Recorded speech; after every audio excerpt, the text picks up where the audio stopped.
In the words of NFL Hall of Famer Vince Lombardi, it's not whether you get knocked down, it's whether you get back up.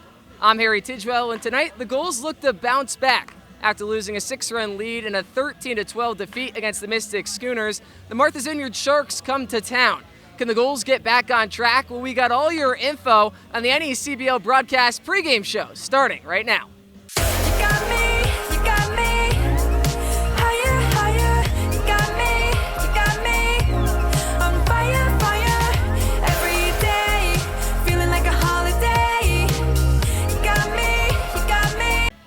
In the words of NFL Hall of Famer Vince Lombardi, it's not whether you get knocked down, it's whether you get back up. I'm Harry Tidgwell, and tonight the Gulls look to bounce back. After losing a 6-run lead in a 13-12 defeat against the Mystic Schooners, the Martha's Vineyard Sharks come to town. Can the Gulls get back on track? Well, we got all your info on the NECBL broadcast pregame show, starting right now. Welcome back to the pregame show on the NECBL Broadcast Network. I'm Carter Holubesco, here with Ben Borgetta for your Gulls Insider. So, Ben, I know that you're a local island kid. What does it mean to be working with the Newport Gulls this summer? It means the world to me. I mean, being from the island, being from Newport, this is all you do when you're a little kid.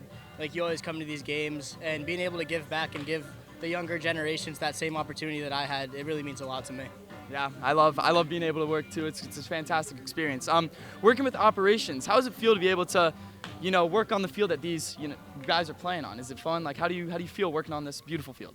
I mean, I used to play at this field for my high school field, so being able to see how everything behind the scenes works, especially being a sports management major, this is the best opportunity I could ask for so early in my college career. Yeah, and with that sports management degree, where do you want to go? What's the plan for Ben Borgetta outside the Gulls? Well, just finished up freshman year, so we're not really sure exactly where we want to go yet, but we're figuring out career path, and I'm loving operations so far, so maybe there could be a future there. Yeah.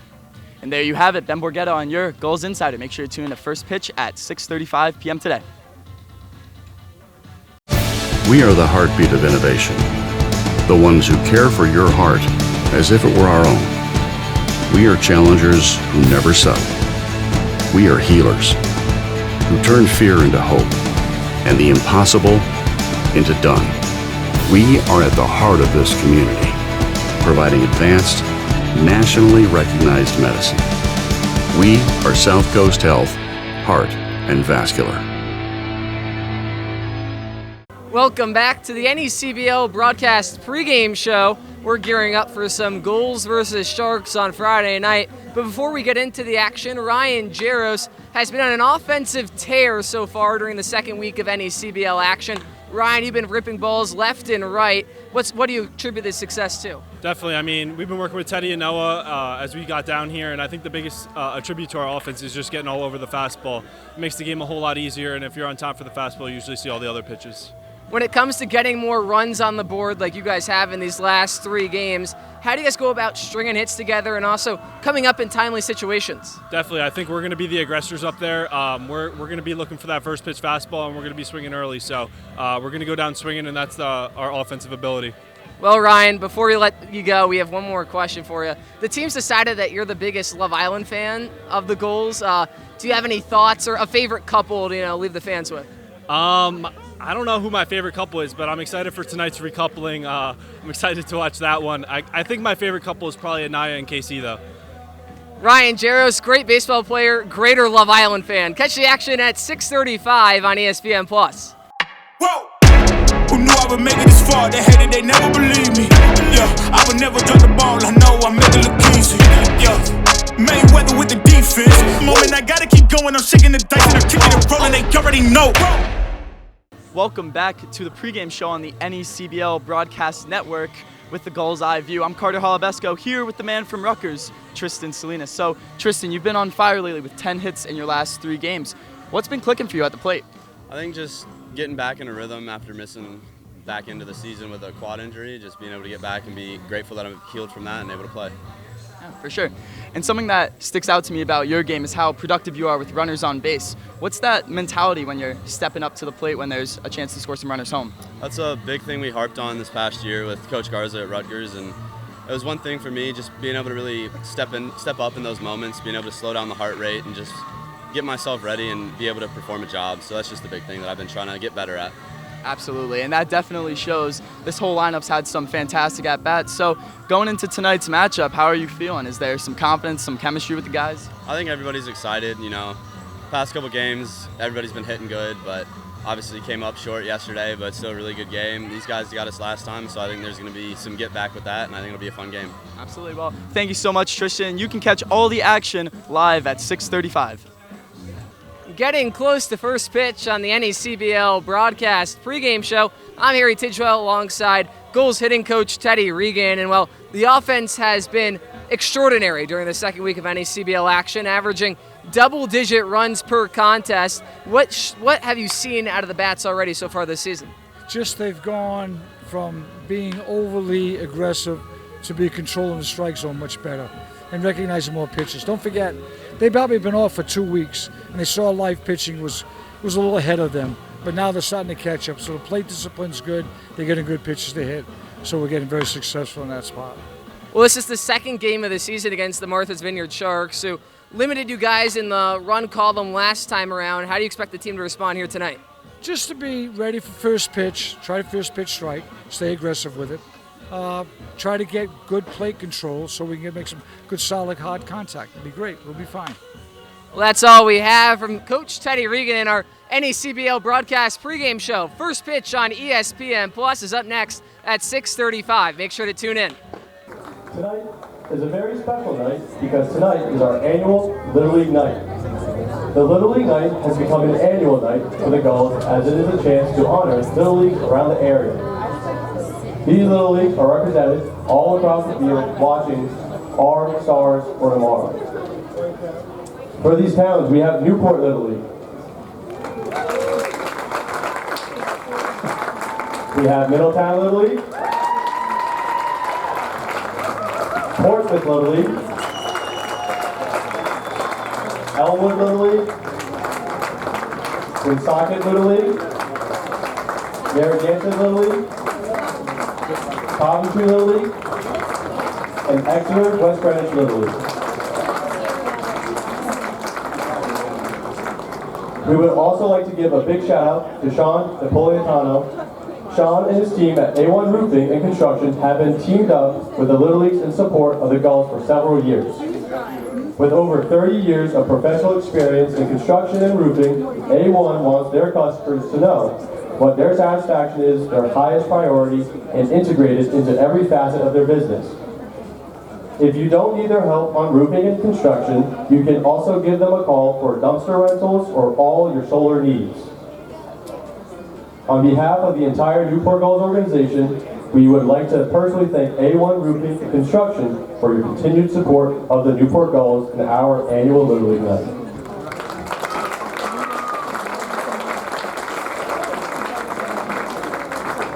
Now for our first pitches. First, Sean Napolitano. Sean is the owner and president at A1 Roofing and Construction. A fun fact about Sean is that he is a two-time Italian Fiesta meatball champion. Always asking about his recipe. Yeah.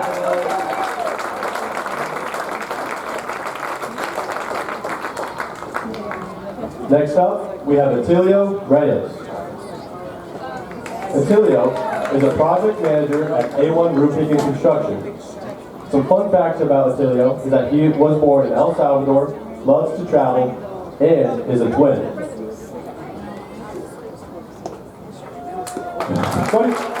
Bringing the heat today.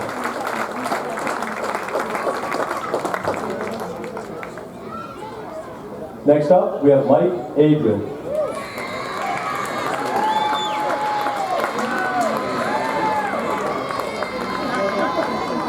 Have a huge fan club. Mike is a dedicated community leader and volunteer for Middletown. For over 14 years, he has been involved in Middletown Little League and has served as president for the last 8 years. He enjoys coaching his 3 sons, Evan, Colin, and Griffin. Mike works for Boston Beer Company as a senior data engineer, and in his spare time, he enjoys fishing on his boat. All right, bring the heat.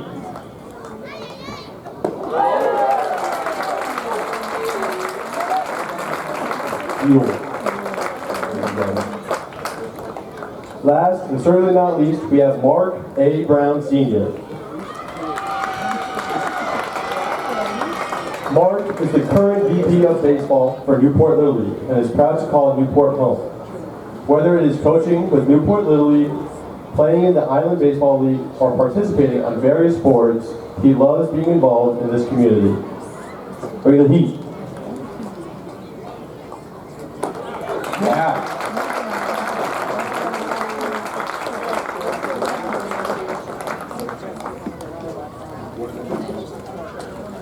Fans, if you're able, to please stand for singing of our national anthem, our colors, sponsored by Newport, our department.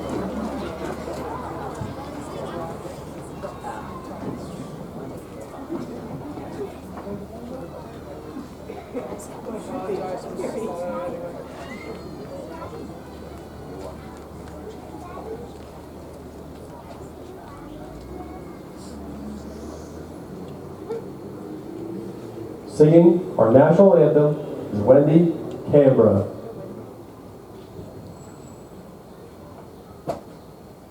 Oh, say, can you see by the dawn's early light what so proudly we hailed at the twilight's last gleaming, whose broad stripes and bright stars through the perilous fight o'er the ramparts we watched were so gallantly streaming, and the rocket's red glare, the bombs bursting in air, gave proof through the night that our flag was still there. Oh, say does that star-spangled banner yet wave o'er the land of the free and the home of the brave?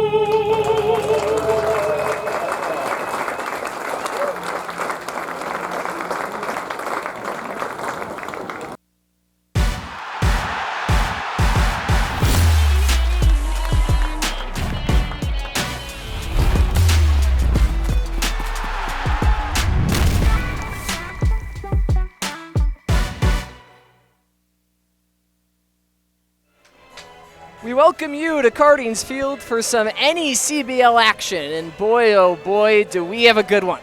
The high-flying offense of the Newport Gulls, averaging the second most runs in the entire league while ranking first in hits. But on the other side, however, the Martha's Vineyard Sharks, the league's top pitching staff, who consistently leaves opposing offenses stranded at sea. It's Friday night, Sharks versus Gulls, coming up next on ESPN+. Just in time for first pitch, we welcome you into the broadcast booth. Carter Holubesco, Liam Stevens. I'm Harry Tidgewell. It's the Martha's Vineyard Sharks, 5-1 on the season, taking on the Newport Gulls, 3-1 as we send you down to the field. Will Coleman, the man on the bump facing Griffin Crane, the left-hander, misses low for ball one as we sit in the high 70s here in Newport, Rhode Island. A warm day. The sun is out, much unlike our Wednesday contest here at home. It was all cloudy and windy. Today, a beautiful night at the ballpark. It's Friday. Can you ask for anything better than this? Line drive, right side, and it's going to be a fair ball, it looks like.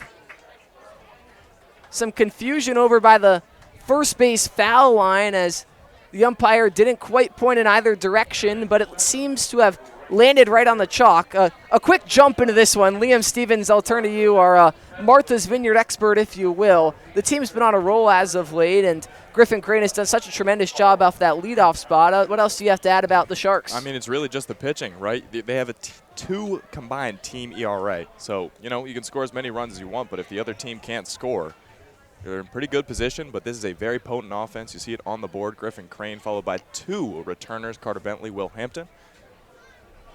You see at the dish, take outside. Pitch misses high and away. Take you through the rest of the order. Cleanup spot at the hot corner, Ty Fredo, followed by the designated hitter Jackson Taylor, Jackson Roper behind him, the shortstop James McGee in the 7-hole, Ryan Thompson in the 8-hole, rounding it out, Jalen Watkins at second base. And well, the man on the mound for the Gulls making his first start of the NECBL season is Will Coleman out of Kentucky. Yesterday it was Berkeley Bounds, another Wildcat. Well, today it's the left-hander who had 6 appearances with the Wildcats this past season. 3 of those were starts, 3 of them out of the bullpen. That was good for 9 2/3 total innings pitched, a 3.72 ERA, 10 Ks to 9 walks. He surrendered the leadoff single to Griffin Crane, now faces Carter Bentley. Pitch misses low in the dirt, 2 balls, 1 strike. And to the right of me, Carter Holubesco. Carter, pleasure to have you with us here today, our Newport Gulls expert, if you will. Newport, a really tough loss yesterday that we'll talk so much more about, a 13-12 crusher against the Mystic Schooners. How does the team go about rebounding here tonight? I think the key is to just really not let it get you down. It's a new game, it's a new team, and you really just have to focus on putting the ball in play and making good decisions and staying composed. And I think if the Gulls can do that, they're putting themselves in a pretty good position to be successful today. These teams faced off already once this season. The Sharks grabbed the W in a 5-3 win back at the Shark Tank. The Gulls getting their first crack at things back at Cardines. Pitch misses high and away, ball 4. So back-to-back base runners for the Martha's Vineyard Sharks. And, well, Newport hasn't been all too hot when having to play from behind. They're yet to record a win this season, actually, when playing from behind. Yesterday seemed like it was going to be the first, but ultimately ended in that loss that we already hinted at. And, well, the Martha Vineyard Sharks showing some early pressure. Yeah, an early chance. Not the start Coleman wants at all. Will Hampton out of Vanderbilt takes a big swing at the high fastball for strike 1. If you're Coleman, you need to settle in sooner rather than later. Quality starts have been a key to success for the Gulls. 2 men aboard, nobody out. The 0-1. Breaking ball, fouled away left side into the netting.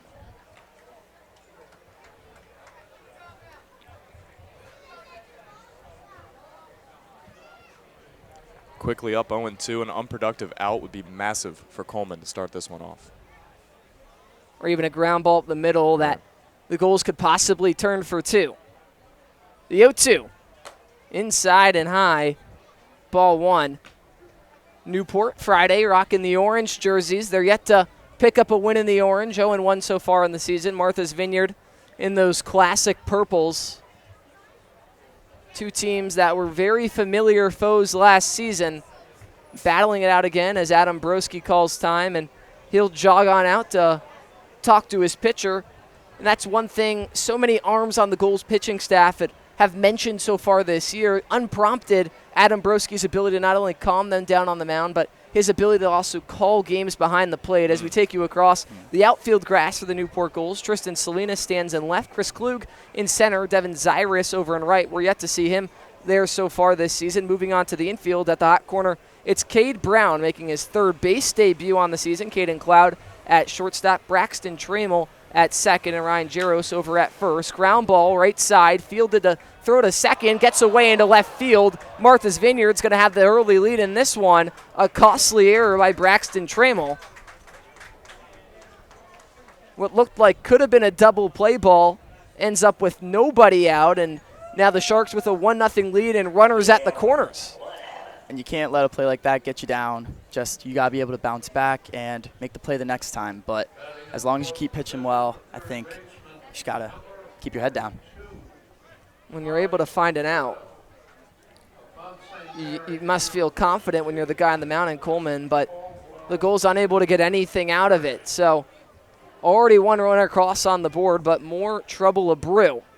The 0-0, swing and a miss for strike 1 from Ty Fredo. Fredo so far this season batting .385.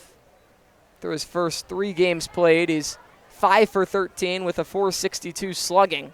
1 RBI so far, but the Sharks' second run on the evening stands 90 feet away from home plate. Fly ball, left field, working back on it as Salinas. With a few feet to spare, will make the catch. Tagging is Carter Bentley. He's in safely.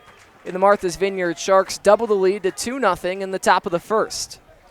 Felt like you were doing the intros 30 seconds ago. All of a sudden, it's a 2-0 ball game. They got us going a little bit quicker this time around. The pregame intros were the player PA intros were a little bit sooner than usual, but we got back from commercial break just in time. And the Sharks, well, there's been a shark attack right away, I guess you could say. Blood in the water already. Jackson Taylor, tonight's DH, digs in out of Clemson. Lefty-lefty matchup. Fly ball, towering right center field, working on over his clue, got the wall, makes the catch for out number 2.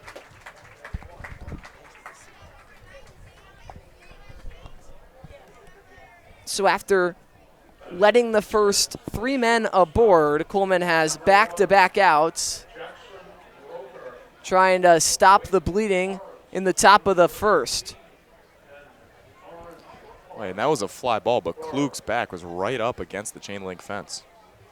Seriously, that jagged coming in right center field fence is very hitter friendly. Line drive, left field, Salinas moving in, and it gets past him on the bounce. Will Hampton's going to get the wave from third. A 3-0 ball game in favor of the Sharks. Early chaos here at Cardines. It'll be a single by Jackson Roper, who advances to second on the error by Tristan Salinas. A typical infielder gets moved to left field for today's game to make room for both Caden Cloud and Braxton Trammell. But an early mistake. Yeah, just can't inflict self-harm, right? I mean, you're already down 2-0, and that ball just ate him up. It was roped, not to play off Roper's name. But this can't happen, simply put. Will Coleman getting hit around early, but not much help from his fielders. Not at all. 2 outs, a man off second. First pitch is in there for a called strike. James McGee standing in. And it's a little deja vu of the last matchup between the Gulls and Sharks, where the Sharks scored 3 runs in that first inning and didn't look back from there. With a team that allows only 2 runs per contest on average, a 3-run lead in the first is really all you can ask for. Swing and a miss, strike 2. Coleman trying to find the third out of the inning.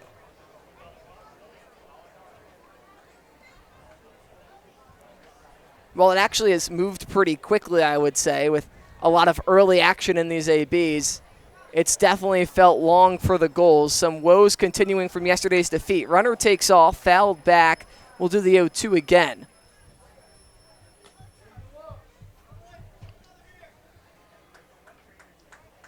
Inside the booth, it's Carter Holubesco, Liam Stevens. I'm Harry Tidgewell.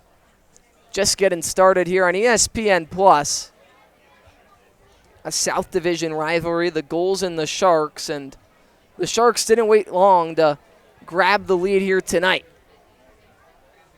3-0. Roper leads off second. Jumping off the bag, the pitch to the plate, swing and a miss, strike 3. A drop third, Borowski's throw to first, and plenty of time. And that'll do it for the top half of the first inning. An early 3-0 lead for the Martha's Vineyard Sharks. Can the Gulls respond? Find out next on ESPN Plus. Turning dreams into reality. In the lab with the formula and chemistry. The memories spark and motivate and make the industry shake. We put the bars in the place. I'm talking one chance at best, yes. Painting pictures for the culture, keep the brushes fresh. Flip the cover with the drummer, passion never rests. Freedom is a teacher under pressure, now we blessed. Yeah, it's one art, one shot, now the future is yours. Go! Stadionic's primary goal is to maximize fan safety and amplify the fan experience so that you or your client get exactly what you envision. Welcome into beautiful Chapel Hill, North Carolina. It's downright gorgeous.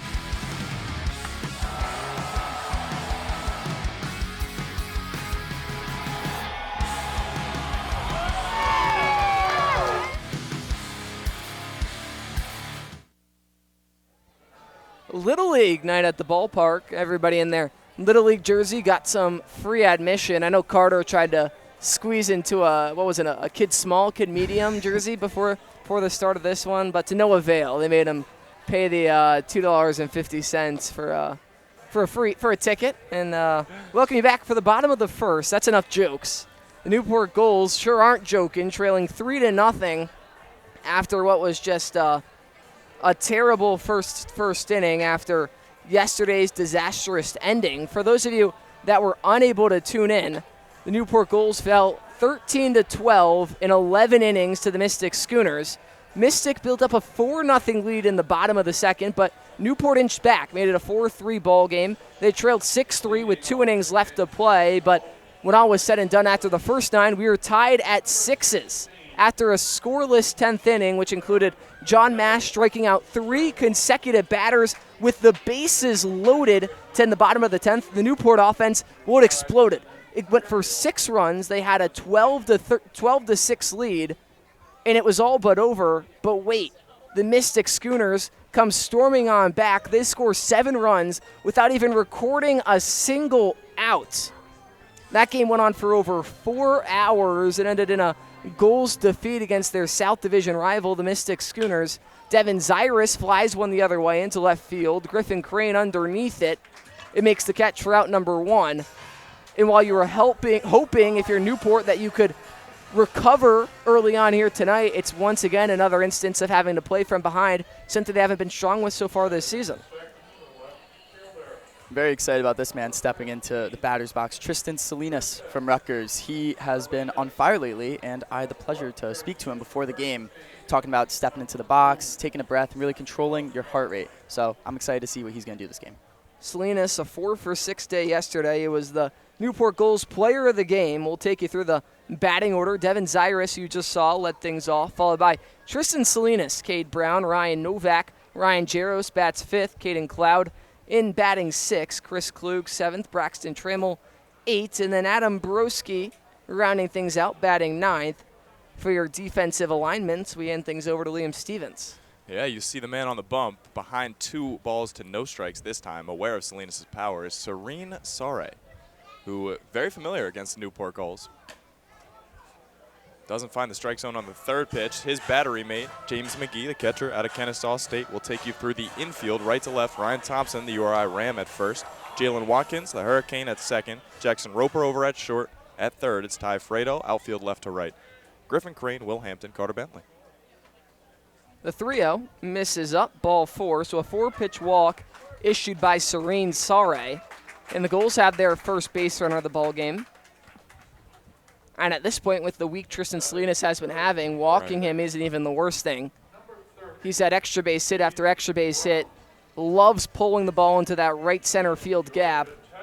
Cade Brown, on the other hand, a sluggish start to his NECBL 2026 campaign. Someone that showed a lot of offensive promise last season before suffering a couple injuries that in all events shut him down for the summer. He did collect his first hit yesterday, 1 for 4 at the plate. But so far, just 1 hit in his first 7 at-bats. And you watch this guy during batting practice, and he has so much power in his swing. Was at Georgia Tech this past season, the number 2 ranked team in the entire country at the end of the conference tournament play. The Yellow Jackets, champs of the ACC. No balls, 2 strikes.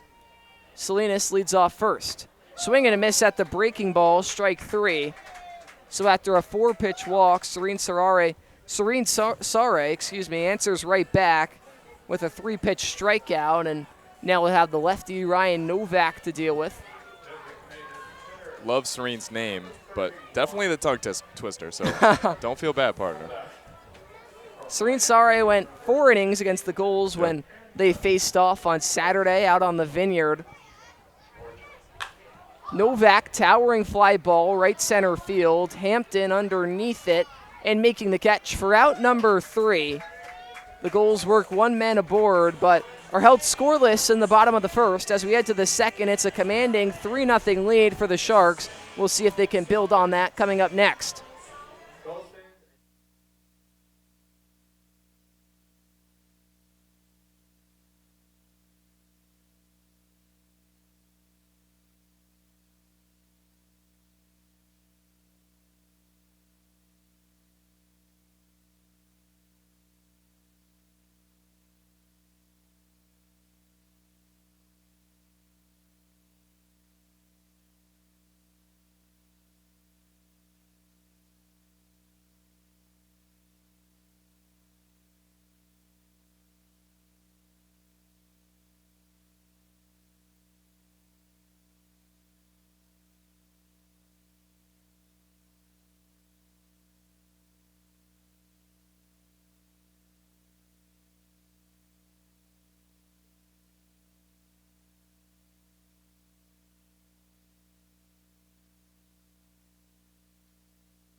A steamy 80 degrees at the ballpark here today. Carter Holubesco, Liam Stevens, I'm Harry Tidwell with you in the broadcast booth as Will Coleman goes out for his second inning of work.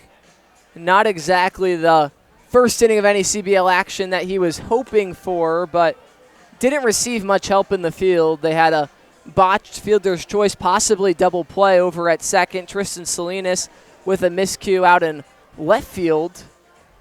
But how do you go about recovering and keeping this game where it's at, Carter? That's a good question. I think really what you need to do is you got to rely on your brothers. I think you got to be able to, still throw your pitches and know that your defense is going to be behind you. Everyone can have a bad play or a bad day, but you can't let it get you down. And I think you just got to be able to, keep trusting that your guys are going to get the job done. The Newport Gulls, a team that doesn't issue a lot of free passes. They struggled a little bit with that yesterday. Lined right back up the middle and threw for a base hit. Ryan Thompson, the very first pitch he sees on the evening is a single right back up the middle. Back-to-back singles to start both the first and the second for the Sharks. And this early hitting, Liam, where does this come from? I mean, it's kind of been there the entire time. You've got capable hitters in the 8-hole, guys that could be in the middle of the lineup on most other teams. It's a great sign, and that almost decapitated Coleman. I'm glad he got out of the way. Right back where it came from. Hot off the bat, and after Thompson single, Jalen Watkins steps in.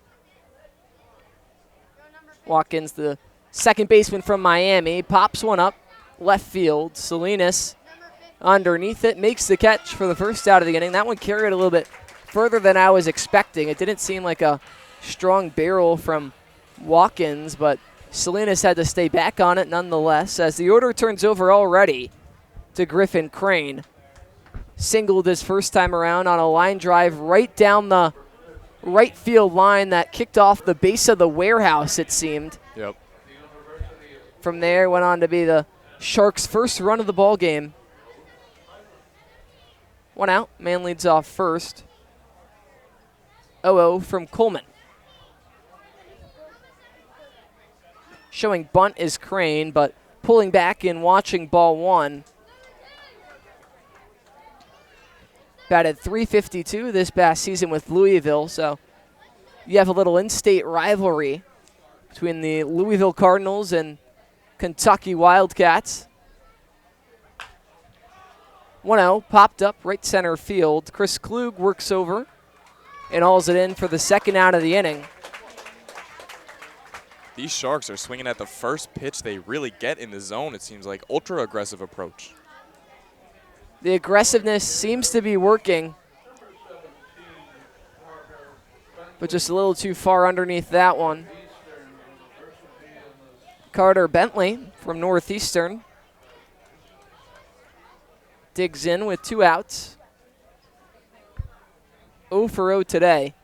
Reached via the walk his first time up.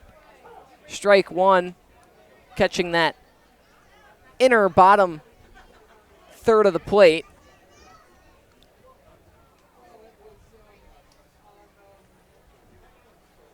Ryan Thompson leads off first. Coleman darting his eyes back and forth. Raises and delivers. Fly ball right side, moving in towards foul territory is Braxton Trammell, and it's down and fair for base hit. Into second base goes Carter Bentley, and the throw gets away from second. Thompson's going to go for the plate. Thompson's going to score. The defensive miscues continuing to pile up in Newport. They just cannot get out of their own way. I mean, a ball that was perfectly placed, you can't do anything about that, but we'll watch it right here. That ball looked like it was going foul, but came back into fair territory, and Zyrus firing it into second, trying to nab Bentley before he could get the extra bases. Skips one past Caden Cloud. And not only is the runner safe, but Thompson comes in to score. A 4-0 lead for the Martha's Vineyard Sharks, and just an ugly start for the Newport Gulls as that one bounces in the dirt. Broski keeps it in front, so Bentley stays put at the second base bag. Wonderful thing about Cardines Field is that these fans are going to stick with it no matter how large the deficit grows. I mean, look, we saw it last night. Scored 6 runs in 1 inning. This is a team, as we mentioned earlier, that has unmatched offensive explosiveness. Bentley jumping over at second. Grounded right side. Trammell has it. Flipped to first for the third out of the inning. The Sharks add on one more and widen up that lead 4-0 in favor of Martha's Vineyard as we head to the home half of the second on ESPN+. Who knew I would make it this far? They hated, they never believed me. Yeah, I would never drop the ball. I know I make it look easy. Yeah, Mayweather with the defense. Moment I gotta keep going. I'm shaking the dice and I'm kicking and rolling. They already know. We are the heartbeat of innovation. The ones who care for your heart as if it were our own. We are challengers who never settle. We are healers who turn fear into hope and the impossible into done. We are at the heart of this community, providing advanced, nationally recognized medicine. We are South Coast Health, Heart and Vascular.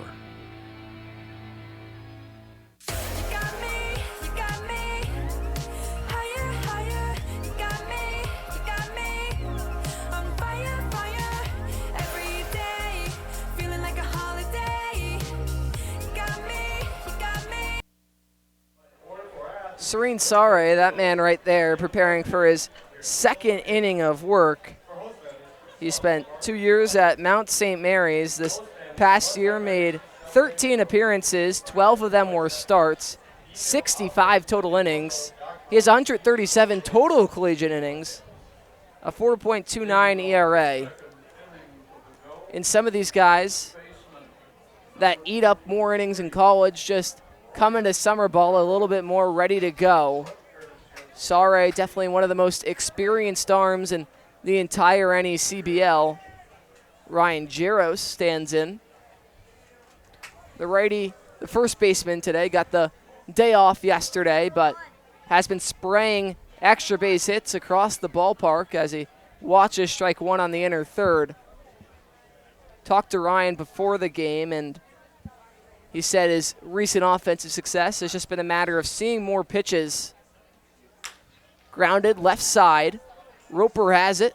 Throw over to first, a little bit high, and they're going to call him out. The throw took the first baseman, Ryan Thompson, off the bag. But our field umpire and Craig Autorazio says that he landed in time. Oh, I don't know, Carter. It's close. What do you think? Definitely very close. You know, when I played wiffle ball back in my day, it was always the tie goes to the runner. So I don't know myself, but definitely a close call. Well, Caden Cloud, who just finished his freshman campaign at Kentucky, stands in and watches strike one. Cloud has impressed through his first 2 games in the NECBL, batting .500, 4 hits, and 8 at-bats. That includes a home run. Hit in his first game against Danbury right down the left field line.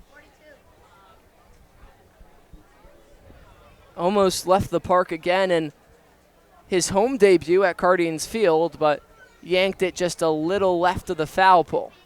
1-1. Outside, 2 balls, 1 strike.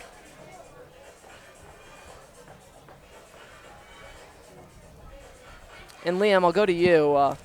If you're the Sharks pitching staff now having this lead, how much more comfortable are you out there out on the mound? A whole lot more comfortable. I mean, look, Sare's a guy that is very experienced pitching behind, pitching ahead. Line softly into right field and down for a base hit. Cloud pokes one the other way, just over the head of Jalen Watkins. And Newport has their first hit of the ball game. But back to what you were saying, those singles don't feel as high. Exactly. The base runners altogether don't feel as high pressure. Is that correct? 1,000%. Sare can exhale after allowing that hard hit ball and just work to Chris Klug. Chris Klug, the Navy midshipman. Played against the Sharks in the exhibition game, was on the Yankees scout team, had a very impressive day. So see if he continues torching the Sharks wearing a different uniform. In Newport's visit to the Vineyard, Klug was 3 for 4. Yep. Scored 2 out of Newport's 3 runs as well. 0-1. Catches the inner third for strike 2. So Sare working ahead quickly on the shark killer, if you will, and Chris Klug. If Sare can locate that pitch, it's going to be a long night for Newport. 0-2. Tapped off his foot. We'll do it again. A quick night, I should say. But look, they've got to fight back at a certain point. You can't save all the runs until the end. And the only way, especially against his pitching staff. Exactly. And you already touched on how brutal the early deficits have been. I mean, they haven't won a game when they trail. Sometimes scoring that first run can be the hardest. Klug lifts one to center. Hampton back on it. Makes the catch for the first out of the inning. Another very potent 8-hole batter here on the other side. Trammell, I mean, 1,000 OPS this past spring at ECU. A dangerous hitter for the Pirates this past season.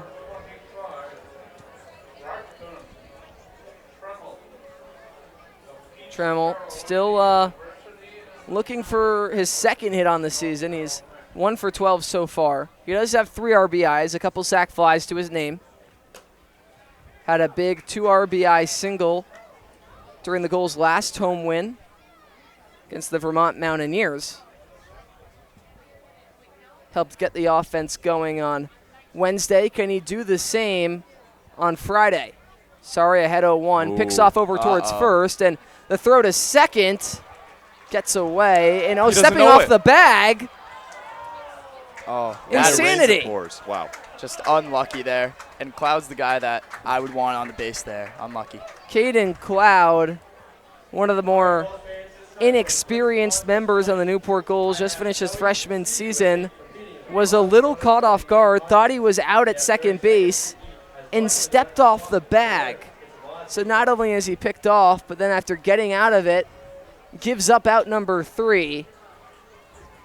The mistakes for Newport just continuing to add up, but they're going to try and turn things around as we head to the third on ESPN+.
Well, after a rocky first inning of work, Will Coleman appeared to settle in during the second as he heads back out for the third. The Martha's Vineyard Sharks pouncing early, a 4-0 lead.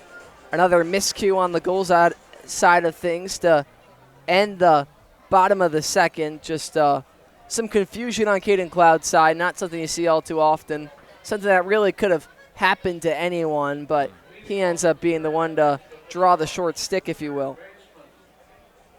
Yeah, it's just been mental lapse after mental lapse for Newport, unfortunately. But the good news is there is a lot of baseball left. A whole lot of baseball left to be played. At least 7 more guaranteed frames. And, well, Newport's gone to extras and 2 out of their first 7 contests. First pitch misses low. 1 ball, no strikes.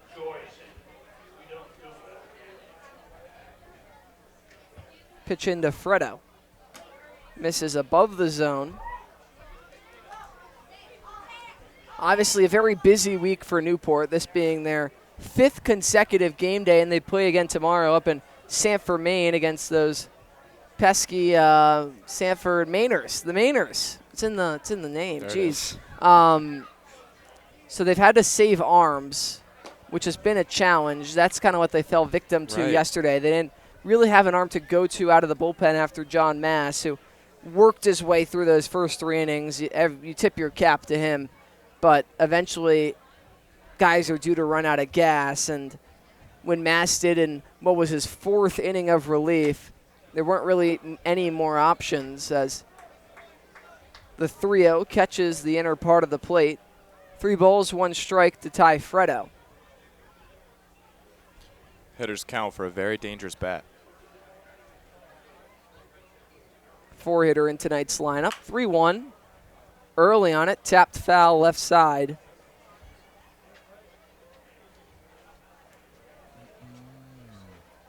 Fredo from Mount St. Mary's, teammates with the Sharks pitcher, Serene Sare.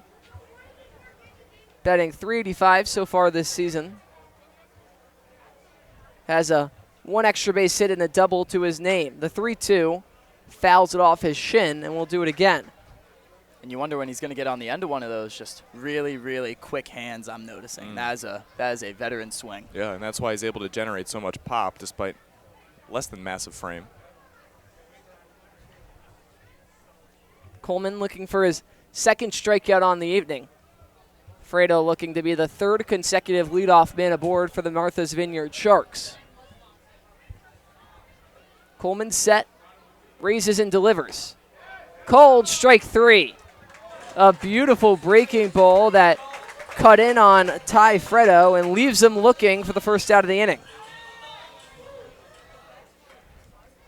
What a job of battling back from Coleman. I mean, it looked like that was going to be a 4-pitch walk. I think you could really see Ty Fredo kind of buckle there in real time. Yeah. Just shifted his weight forward way too early. All he could do was hope for a ball.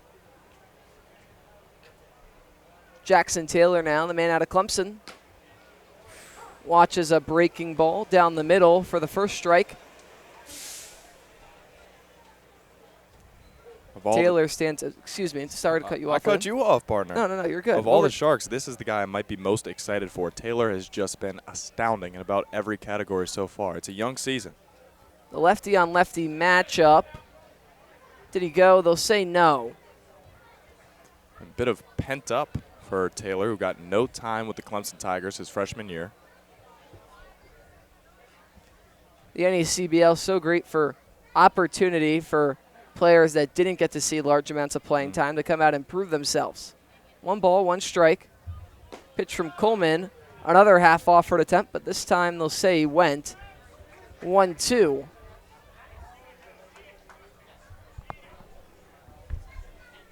Coleman settling in. Took a couple mishaps in the field, but nonetheless, we're here. The 1-2 to Jackson Taylor, swing and a miss, strike 3. How huge is that? The momentum seems to be turning little by little. Coleman fighting back. Definitely liking what I'm seeing so far. Coleman getting in his groove, to say the least. Back-to-back punch-outs to begin the away half of the 3rd. And looking for his 3rd. It won't be an easy challenge. And Jackson Roper, who's 1 for 1 today, he had that single into left field that ended up getting past Salinas.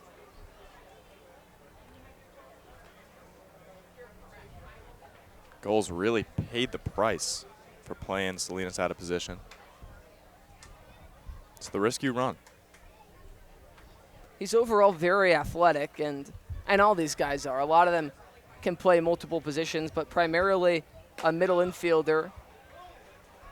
His 2nd game manning left field. Everything else he's been over at 2nd. 2 balls, no strikes. Coleman falls behind early to Jackson Roper.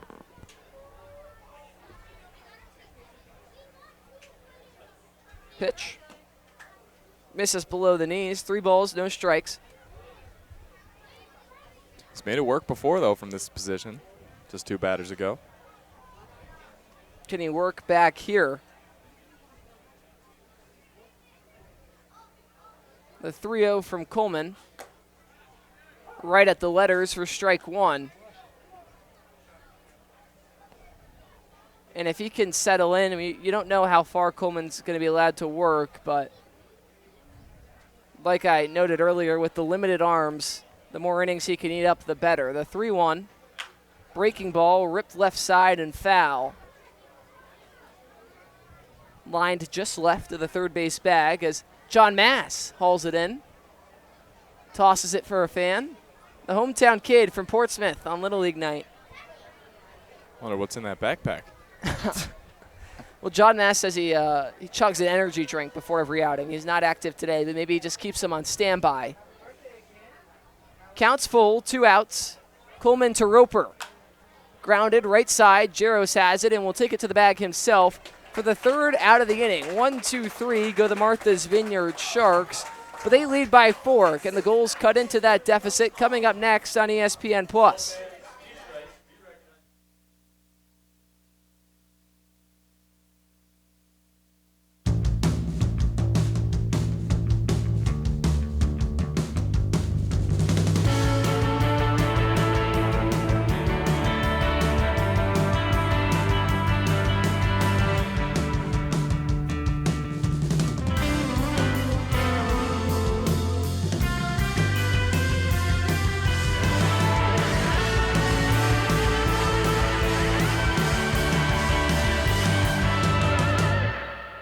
What makes a great team hat?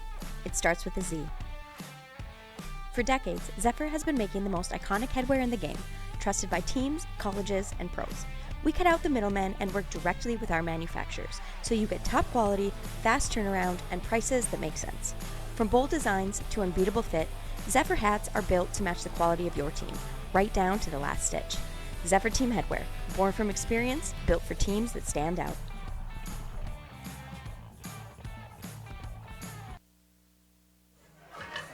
The home half of the 3rd approaches as Serene Sare wraps up his warm-up pitches. But before we dive into the action, we got Adelina Aubin on the sidelines with more. One thing about this Newport Gulls roster is the amount of talent they have brought in from across the country, pulling from the top Division I schools, including 4 players from Kentucky, 3 from Louisville, and 2 from both Navy and Gonzaga. This amount of talent is why the Newport Gulls have found so much success in the beginning of their season. Back to you guys.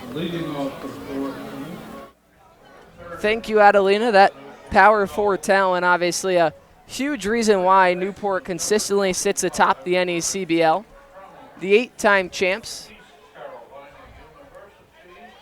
We must add, Adelina wanted us to mention, this is her first time doing the sideline reporting for the Gulls so far this season. And, well, at the field, got a little unlucky. She was standing right behind home plate when, out of all things, a seagull flies on over and dropped a little deuce, for those of you that know what I mean, and it landed right on her shoulder. She didn't freak out. She stayed calm, and all ended up being okay. It's kind of the price you pay, namesake. It was, I was standing right next to her, and I was like, did that really just happen? I was at a loss of words. Braxton Trammell stands in, and it'll be Adam Broski, and then back to the top of the order, and Devin Zyrus. 1-1. Trammell swings through it. Count moves to 1-2. I'm just happy you didn't clip that clean pinstripes sport jacket. jacket. I know, right? I know. Both of you boys looking A1, gotta say. I mean, we gotta dress nicely just to compare to everything else you do, Liam Stevens. It's not easy. Swing and a miss on the breaking ball for the 1st out of the inning. Trammell chasing outside, goes down on strikes. Brings up Adam Broski, the catcher. I would argue that Adam Broski, I think, has the best walk-up song out of all the Gulls in today's lineup. I can really get down with some Justin Timberlake. Absolutely. It's a great song. Big JT guy. Oh, yeah. Went to his concert when I was in, like, 5th grade. He's a great performer. I'm a big fan of Gus Gandy's. I forget the name of it, but it gets me going. Say My Name by Destiny's Child. Yes, that is a classic.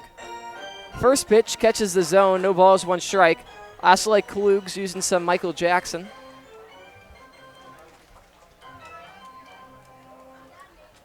The 0-1, spiked in the dirt, 1 ball, 1 strike. Borowski did record a hit yesterday, drove in a run, scored twice, struck out twice as well. And we've talked about how good he can be defensively, and the control he can have over a game behind the plate, but the offensive numbers not where he wants them to be. The 1-1 misses. 2 balls, 1 strike. Yeah, it's a long season. Some of these ebbs and flows will even out. That's right, and you think to Ryan Novak, a goals returner who during the month of June couldn't hit water if he fell out of a boat. And I only say that because Novak was remarkable in the back stretch and was a pivotal part of the Gulls' run to the South Division Championship, where they ended up falling to the Martha's Vineyard Sharks. Ooh. But you're right, there's ebbs and flows, and in 1 week we could see Adam Broski going on quite the tear. Fly ball left side, out of play over the netting. Some great, very protective netting, I gotta say, from our friends over at, what is it again? Oh, of course, Stadionic.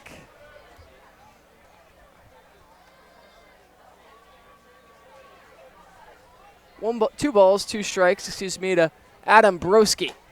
Swing and a miss, strike 3 for the second out of the inning. The high fastball got the best of him, but back to Stadionic, the official netting and facility partner of the New England League.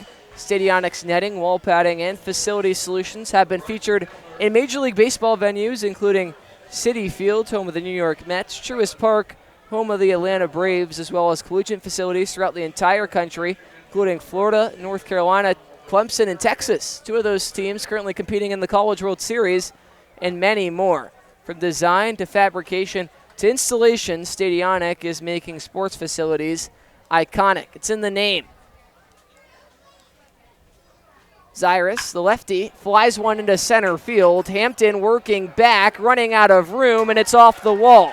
Zyrus digs in for 2. It's a 2-out double in the bottom of the 3rd. And the Gulls have a man in scoring position. And that ball was just roped straight from home plate. You could draw a line to where that hit, almost at Went to the deepest part of the ballpark, landed right in that corner in center field, scaring a dog out there or two. Yeah. And that sound said it all. I mean, off the bat, you knew that thing was not getting caught. Newport trying to cut into the 4-run deficit. Tristan Salinas has an opportunity. A monster game yesterday. 4 for 6 with 2 RBIs. Waves and misses at strike 1.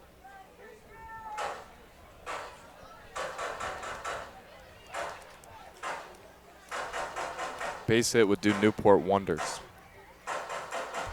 Something to just get the offense going, show some early hope, would be huge. Sare, basically an identical pitch, gets Salinas to chase again, and Serene Sare works ahead early, no balls, 2 strikes. I think Salinas just needs to wait for his pitch. He's doubled in 2 of his last 3 games. So if something comes through the zone, I would be in his hot spot. I wouldn't be surprised if we see this ball roped. He's a very pull-heavy hitter. Will Sare stay on the outside? He does. That one gets past the catcher, McGee. So Zyrus advances the 90 feet over to third. And the count moves to 1 ball and 2 strikes. That's the one thing when you're looking at Salinas' actual gameplay footage. A lot of his hits are pulled into the right field grass. If he could incorporate some opposite field pokes as well, it would do him wonders. 1 ball, 2 strikes. Sare delivers. High fly ball, center field. Hamilton at the fence, and it's off the wall. Zyrus comes in to score. It's back-to-back doubles for the Gulls, and Newport's on the board in the bottom of the 3rd. And the crowd is energized. They can feel it. Wow, and there you go. Some claps and cheers make their way through Cardines Field as the Gulls showing hope. Sare missed on the inside half part of the plate, and Sare just a few feet, not Sare, excuse me, Salinas a few feet away from just leaving the ballpark. Yeah. Now this is quite the walk-up song. I was waiting for someone to make a note on that. This is going. Ain't no mountain high enough.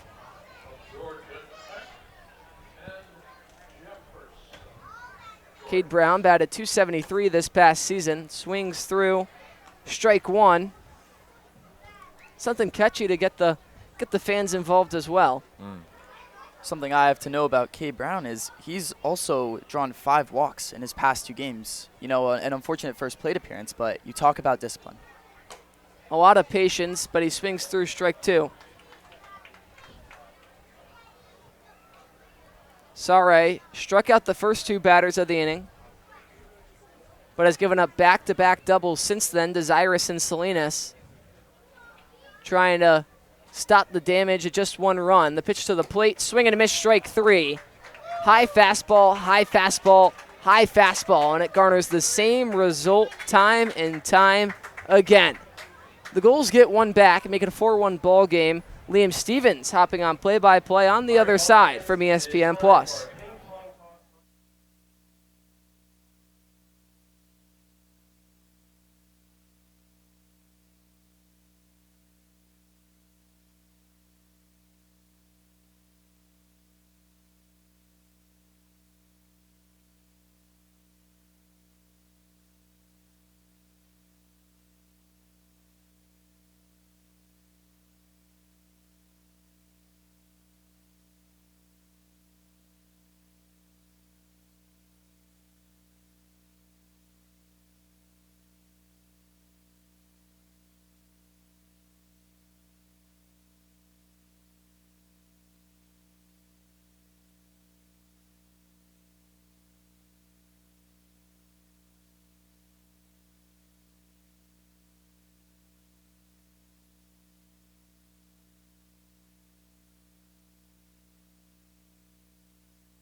Our score reads 4-1 in the favor of the Vineyard. Gulls able to get 1 back.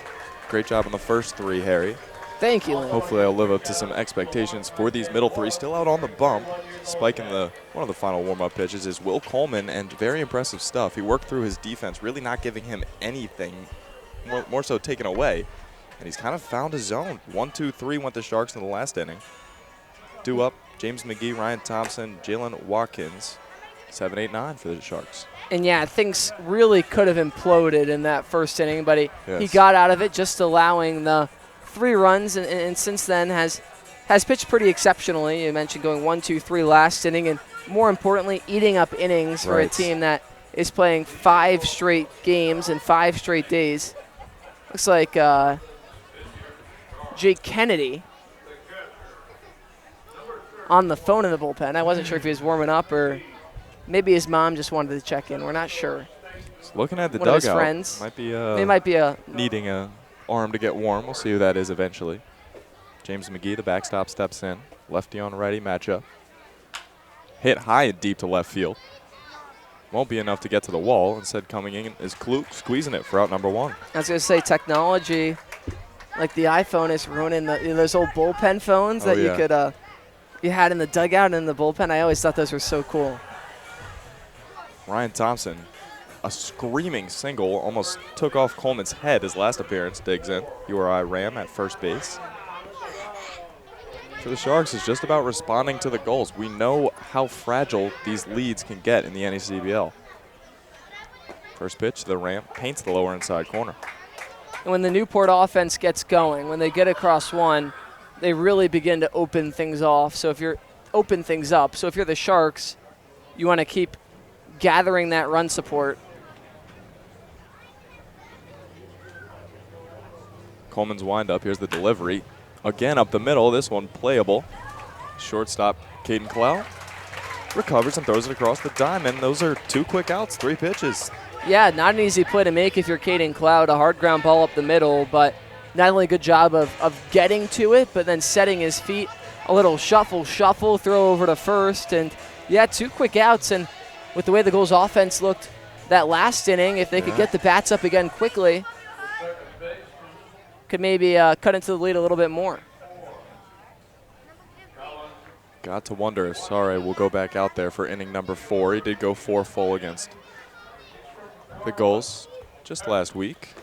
In steps the Miami Hurricane, Jalen Watkins. Limited time his freshman year at Miami.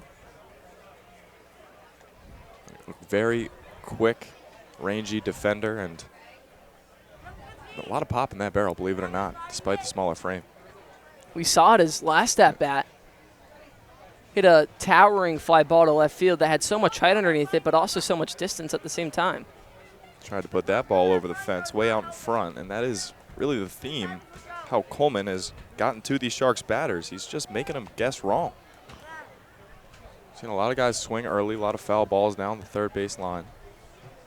Coleman, glove to his face. Here's the windup delivery. This one grounded over to Cade Brown. Gloves it cleanly, throw across the diamond. Another 1-2-3 inning. Will Coleman finding a groove? We'll be back for the home half right after this.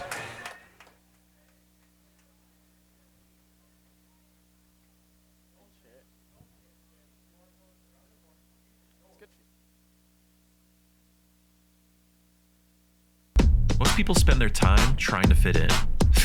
Not me. I want to be all in. I want to be in too deep, in the moment, in the center of it all, in the room where it happens. In it to make a difference every single moment of every single day. So grit your teeth and smile. Be ready to take on adversity. Be ready to transform the world. Ready for whatever life has in store. So, you in?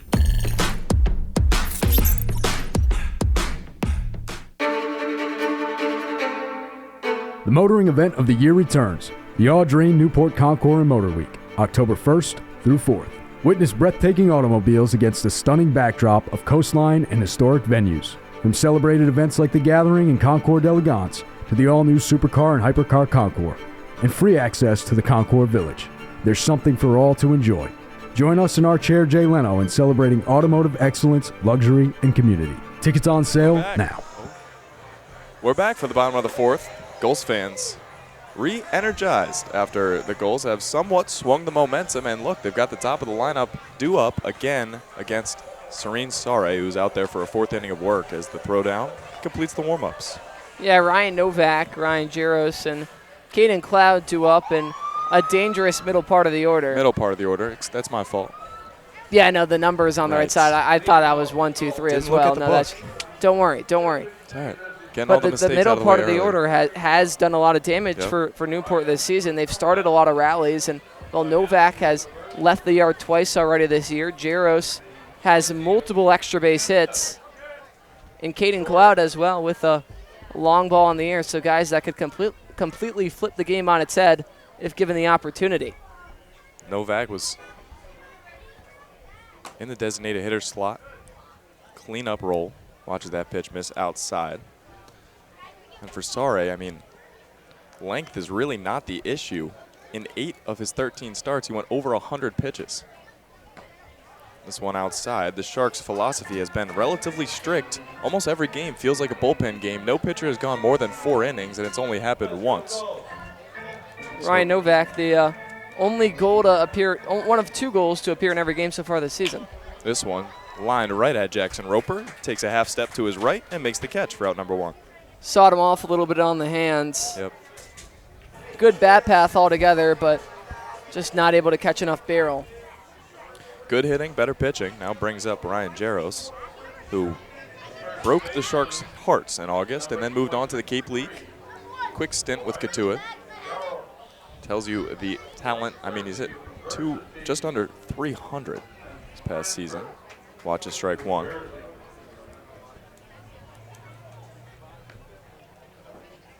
Jaros hit a pinch hit 3-run home run in game 1 of the championship to begin that awful comeback. Watches this one miss off the plate. I promise there's going to be a time where I forget about that ball game. Just not yet. Beautiful evening for baseball here in Newport, Rhode Island on Aquidneck Island. Battle of the Islands, if you will. The Islands, yes. Foul tip right off McGee's catcher mask. He pops right up for strike number 2. Yeah, it's Friday. I think they're saving the good weather. If you were here on Wednesday, so much fog. It was so windy. I couldn't see a fly ball in the left field. I don't know how the outfielders saw it. But Newport battled through. But tonight, just, 75 and sunny. Some goals enjoying the action. Making sure the Newport Gulls are living up to their name. Not that time. Ryan Jaros down on strike. Sare works another K, his 5th of the night. Well, do you guys ever have any Sharks pull up to the stands? Only Sharky, our mascot. Maybe you should get a little aquarium. I don't think a little aquarium would fit a shark. a big aquarium. And we have an aquarium right across the street. I'll have to talk to Russ Kern, our general manager, president. Shout out to Druss and Danielle if they're listening. Caden Cloud, shortstop, digs in. Sorry, he's been a man on a mission since allowing those back-to-back doubles. Only 3 hits on the board for Newport. Last game at this field between these two teams, well, dreams of the three-peat were dashed. A day to forget for Gulls fans, and well, Newport trying to garner some revenge here tonight, but not a promising start. They really did dig themselves into that hole with all the miscues in the field. I know I'm very anti-Newport, but just being fair. I'd say the same about the Vineyard as Caden Cloud way out in front of the off-speed from Sorry. He's 1 strike away from And I don't know if McGee picked up on something, but he waved his glove below the zone, and that's exactly where Sorry went. Some disagreements. Now the pitch settled on. Leg kick delivery. High heat. Cloud doesn't chase. Deuce is wild. Always seems to find it, you know? Nobody on board for the Gulls. 4-1, the Vineyard lead it in the bottom of the 4th. Another high fastball, make it a full count. We'll get a payoff pitch.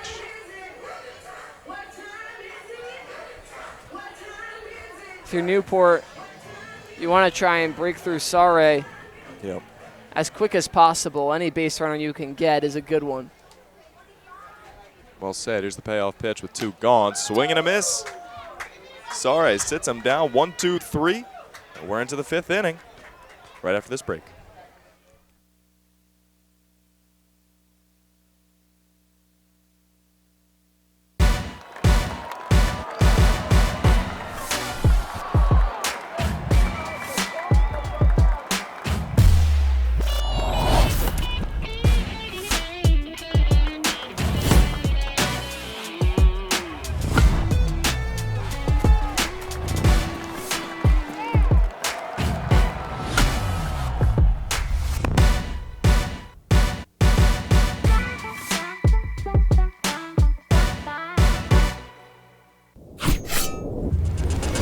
Stadionics' primary goal is to maximize fan safety and amplify the fan experience so that you or your client get exactly what you envision.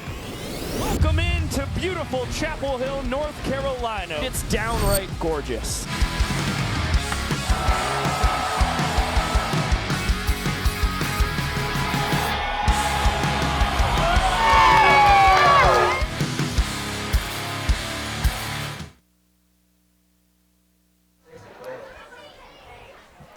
And a new pitcher for Newport. Finally, Will Coleman's day comes to a close. We'll get you his final line after we introduce Trey Kennedy.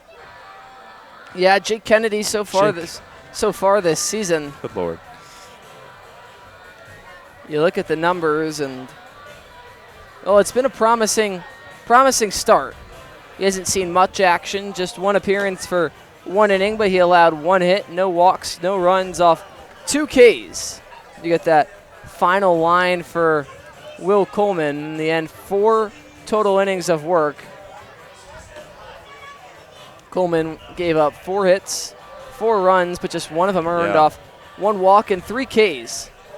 Really settled in after that 3-run first inning, and altogether, I think a good start out of the freshman, his first start in the NECBL. Yeah, he's got to be pleased with himself, right? I mean, without the errors, it is a tie game, 1-1.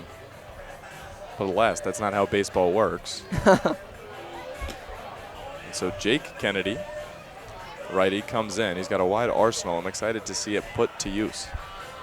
14 appearances at Oklahoma State this past season, all out of the bullpen. He had a 3.00 ERA in 21 2/3 innings pitched. 18 walks to 22 Ks and a 227 batting average against. And he might be tasked with more than 1 inning here tonight. Very impressive conference. in Big 12. Kennedy coming from. Bringing it over to New England. Sharks lineup flips over. It's Griffin Crane, the Louisville Cardinal. It's 1 for 2 with a single and a flyout. Watches strike one. Came around to score back in the first. Good job by Kennedy to establish that outer third part of the plate early. Wind up against. Paints the lower outside corner. Boy, Jake Kennedy finding his spots. It's been 2 pitches, but they've both been almost perfect. Yeah, right back to it, and you wonder, does he stick on that outer third or does he try and sneak one inside? What will he decide? Here's the pitch. Inside at the dirt. Not a bad waste pitch at all. Nope. Crane's cleats getting a fresh dust of dirt. Coating of dirt, I should say. Man, this is a packed environment on a Friday night under the lights at Cardines Field up and away. I told you when we were at the Vineyard, you know, we were comparing definitely the 2 most crowded venues. Yes. But Cardines on a Friday, I don't think anything beats it. We'll get a full count. Griffin Crane works his way back from down 0-2. Now let's see. I'm interested to see if he's going to go back to the old bread and butter, that lower outside third. Glove to his face, the wind-up, sidestep, leg kick. Shot foul into the Parkway. Sharks average just 207 more fans on average. We'll have to get the really? Friday night numbers at some point. Both teams atop the league in attendance. Great baseball hotbeds. This one sails away. Griffin Crane all the way back from down 0-2, works the full count walk. Yeah, and Kennedy just kind of losing that location. Didn't throw all too many competitive pitches after being ahead 0-2. Crane only had to take the bat off the shoulder once. The Sharks and Gulls have led the league in attendance, top 2, the last 5 years. Wow. No mistake. In steps Carter Bentley. Another patient yet very capable bat for the Sharks out of Northeastern. Couldn't get enough of the Vineyard his first summer, so he came back for more. .515 on base percentage last summer, .314 average. Exactly what you want at the top of your lineup, as Crane will get checked on. Definitely a dangerous threat in that batter's box. Yeah. But at the same time, a very patient bat.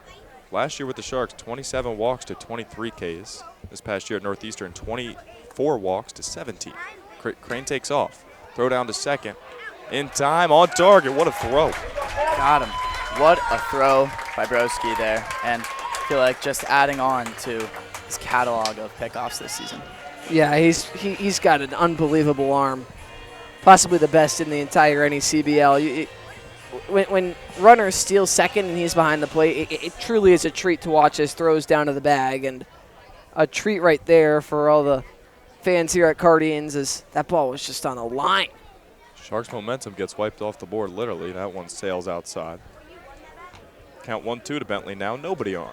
And that helps your pitchers so much to not have to focus as much on having a super quick delivery because you have such a cannon behind the plate. Right, especially with a speedy runner. 1-2, way outside. Back-to-back pitches where Kennedy just kind of yanked it way too far left, I should say.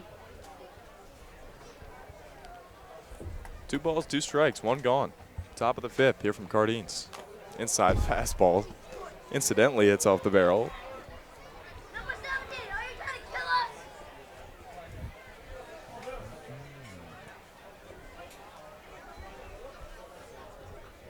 Chatter of stands alive and well. Summer baseball is back in New England.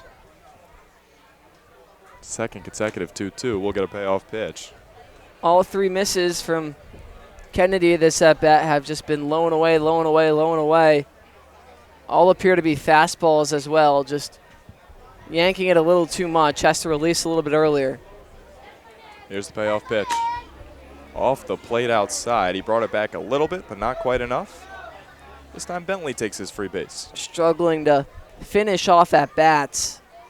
Back-to-back chances where he got to 2 strikes with less than 3 balls. Yeah.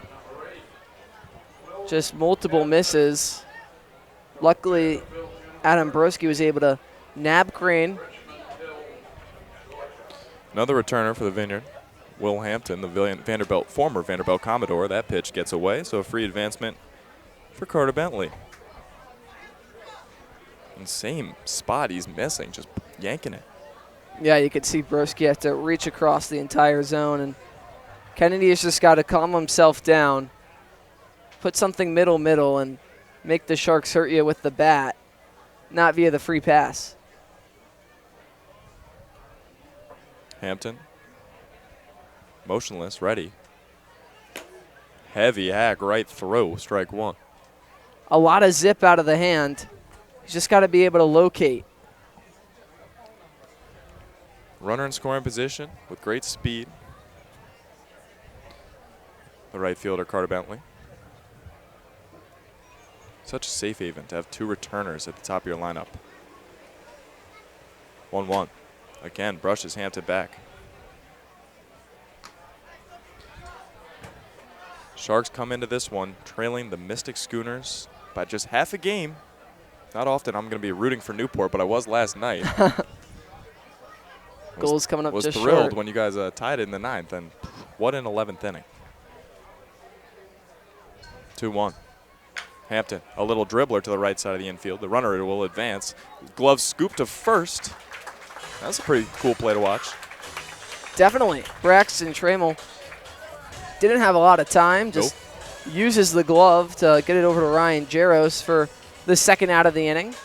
But that 5th run, what could be the 5th run for Martha's Vineyard, now just stands 90 feet away. Take another look at that play, Carter. Yeah, and just, giving it a little bit of swag, a little bit of flair to, put some confidence back in your seat. Gotta love the swag. First pitch heater right down Broadway to Ty Fredo. See how much swag Kennedy comes out with in this at-bat. We've seen a fair amount of wild pitches. That might just score the 5th run for the Vineyard with Carter Bentley looming off 3rd.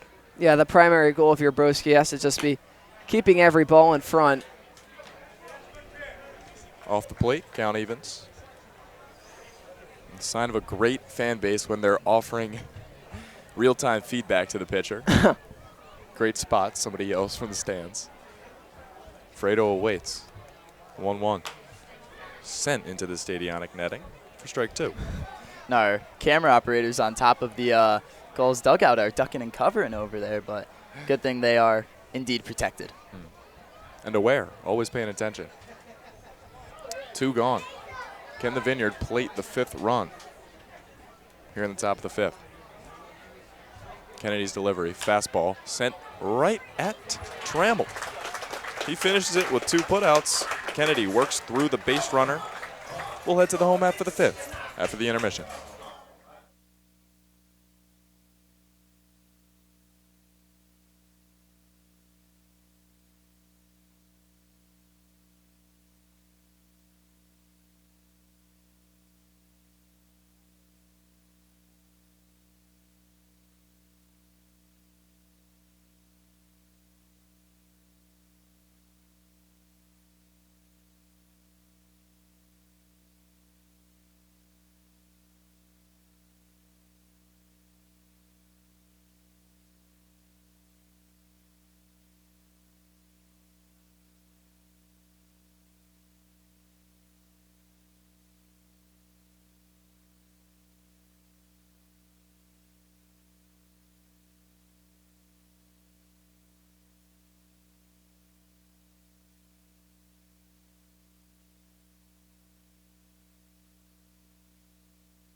Serene Sare warming up for his 6th inning of work. Sharks making history by trying to extend a starter past 5th inning. There we go. Still, no starter has gone past 4 innings.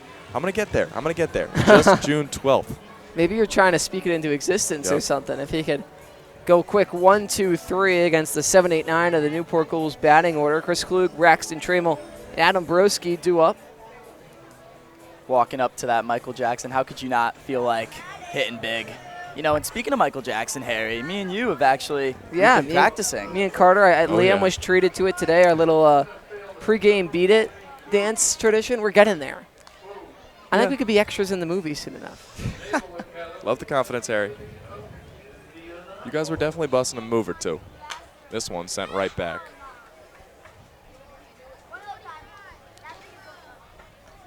Sorry, working under the brim of that Zephyr cap. Zephyr, the official on-field cap of the NECBL, also known as the Z-Hat. Zephyr's the authentic college hat with over 800 colleges and channels that same energy and creativity into building custom hats of all types for pro sports teams, clothing brands, and companies everywhere. Make sure you pick up your Gulls official on-field cap today. This one sent high and deep to right field. Tracking back is Bentley. He will make the catch about 5 feet to the right of that jagged inlet of the chain link fence.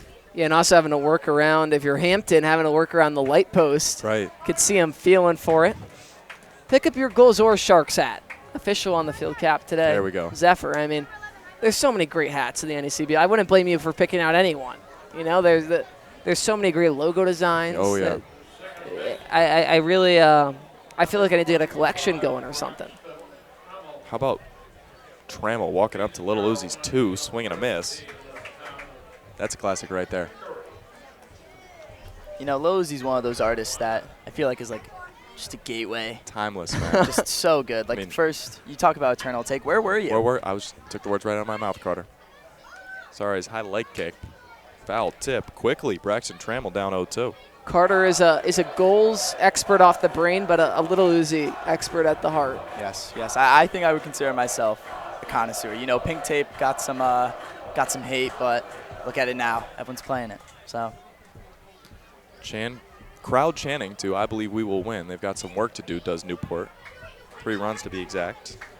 Might have to have a Uzi connoisseur off Carter at some point here. Just maybe I say a lyric, you guess the song, or vice versa. Actually, I'm a big fan. I feel like I'd be really bad at that. Or we could also just stick to the baseball. That's a good point. I don't know. Gotta have fun with it at times. Sorry, the 1-2 hammered down the left field line. This will be extra bases. One hop off the wall, almost hit too hard. Fielding it and throwing it in is Griffin Crane. I mean, that ball was pummeled. Getting something that he can turn on and didn't miss it. Off the bat, you knew that one was good for extra bases. And Braxton Trammell, his second hit of the season, his first double of the year. Got to the wall in a hurry. Oh, yeah. Brings up the double leadoff man, the backstop, Adam Broski. Struck out swinging back in the third, but Gulls can't pass up too many of these opportunities. Momentum, pendulum, has absolutely shifted in favor of the hometown Newport. Yeah, and I think getting that second run of the ball game, officially cutting it from a 4-0 lead for the Sharks to a 4-2 game, shows, hey, we got halfway there. Now let's just finish the job. Braxton Trammell's a big run over at second. See if Broski can bring him home. Watches the first pitch miss outside from Sare.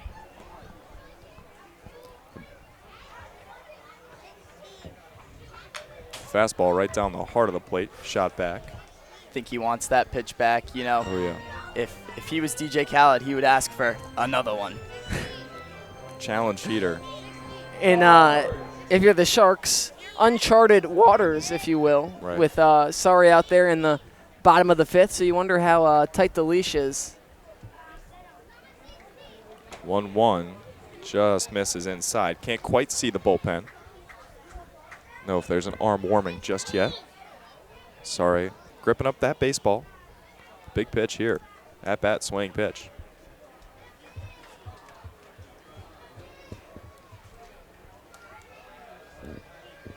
Two-1. With one gone, a runner in second. Whew.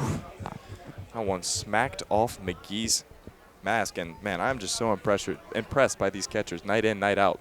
They act like they're barely getting scraped out there, and seriously, wearing a baseball to the face, mask or not.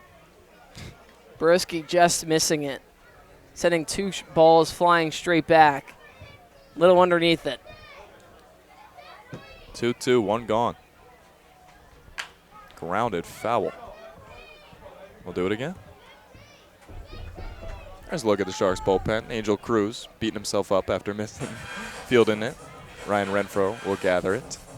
Got some Little Leaguers to our right trying to grab the attention of, I think, 16. Is that Devin Zyrus sitting on deck? Big moment in this ball game. Spoiled once again. Broski really working this AB. Yeah. I Wow. thought we were going to have some timing with Sari throwing the heat as that car roomed on by. But the natural sound effects to no avail. Long at bat. Middle stages of this one. I think now is a good time to turn on the Bee Gees because he is staying alive at the plate right now. Classic. You got music references for days. I think I found what I'm looking for. 2-2 once again. We'll do it once again. Boy, Broski just won't die. What's the song that goes, one more time? Yeah, One More Time by Daft Punk. Oh. It's a great song. It's a great song. I'm not as good as you at these, Carter. No. It's a good shout. Carter, you're almost a human Shazam. This one goodness. smoked high and deep. Takes a Kareem off the foul pole. That one came off the bat hotter than a chalupa. Broski's just been a little too early on a couple pitches, not only this AB, but all season. He's really connected, but the bat head a little too far out in front. If he could just keep one of those between the white lines. I believe that's 5 straight foul balls. Make it 6. Same spot. Wow. Boy, some cars just getting pummeled right now by baseballs, sending them into the road. If you're sorry, I don't know how you go about beating Broski here. He seems to be all over you. You got to mix him up with something. I don't think a miss outside the plate trying to get him to chase is a bad move here. Still got one pitch to work with. 2-2. This one put in fair play, finally. In the awkward positioning, shallow right field, reaching over his head. Jalen Watkins makes a throw, tagging is the runner, and no tag applied. Peculiar play there as Trammell tags up, but second out recorded with the second run 90 feet away. Smart base running by Braxton Trammell. A very shallow fly ball from Broski, but one that ended with Watkins having to catch it off balance, running backwards. So a risky move, but able to get the extra 90 feet and opens up the opportunity to score on a pass ball or wild pitch that we know can be so dangerous with the way the ball bounces at Cardines. Roped, and there's the second run of the ball game. Spanked single for Zyrus makes it 2-4. Exactly what we've seen out of Zyrus this season. When he finds his pitch, he doesn't often miss it. Lines that one into right. We got a fan doing the goals, the little seagull celebration in the stands. That one was just absolutely ripped. Bentley had to field it almost at the wall and then tried to backpick Zyrus. Beautiful game, baseball. So 2-4. Gulls have cut this deficit in half. Sorry, still out there. Sharks trust him. He misses low to Salinas. I think you got to bank on Sari to help you grab this third out, give whoever's warming up in the bullpen a little bit more time. Nonetheless, if he could escape this with just the 2 runs surrendered, going 5 innings would truly be phenomenal. Swing and a miss. Strike one. A very tough matchup with Salinas. He's been especially proficient with runners on base. So I think this will be a tough matchup for both sides. 1-1. Newport climbing back into this one. The tying run at the plate. Salinas, in the form of, sends this one foul, and that road is getting a lot of free souvenirs. And if you're Serene Sare, do a good job of working ahead. You just got to shake it off after giving up a RBI single. A lot of pitchers know those situations all too well. Didn't know if that was a subtle song reference. That time shaking it off is Salinas. Misses low. 2-2 our count. Deuces are wild, Harry. Big time spot in this one. It's a hot one. Quite the cruel summer, if you ask me. Oh, my goodness. Apologize if you're squirming in your seats right now. That one chopped foul. And boy, I'll tell you what, these Gulls are just fighting until their last breath. Foul ball's been at a premium these last couple innings. It's not like Sorry isn't throwing strikes.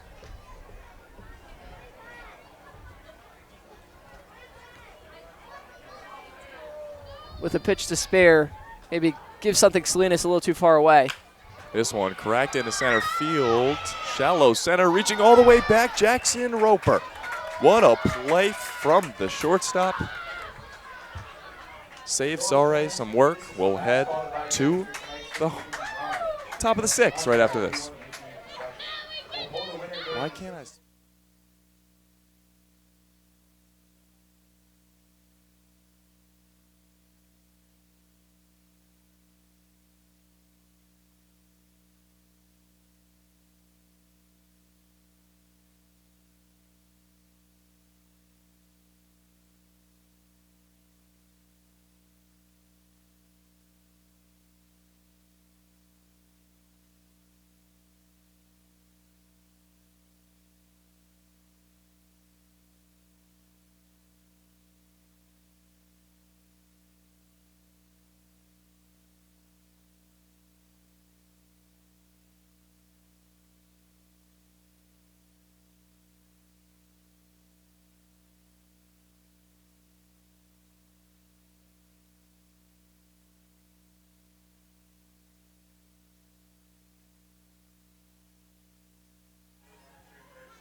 Sixth inning about to get underway. Sharks made the not that long road trip up from the island. Due up this inning will be Taylor, Roper, McGee, but there's only one place, only one service that gets you to and from the islands, whether you're an island resident or planning a summer getaway. The fastest way to get to the Cape and Islands by taking the New England League's preferred partner, Steamship Authority Ferry. Visit steamshipauthority.com for more information. Harry, how was the Patriot ride back? It was something. We survived. We made it back. Everybody got back safely. I think maybe we lost an infielder or two, but oh no, no, we have a bunch of those anyways. No, I'm joking. It was smooth sailing. No pun intended. Love to hear it. You didn't sound too enthusiastic on the first half of that answer, but it is quite unique, I gotta say. It is a unique experience. Maddox Haley is gonna slot in over at third, subbing in for Cade Brown. Not sure if that's a batting adjustment as well. He could be subbing in for Ryan Novak, but I would assume he's going in for Brown in that 3 spot. At the plate, Jackson Taylor, who's been ever dangerous for the Vineyard, coming into this one 7 for 13 in just 4 games played.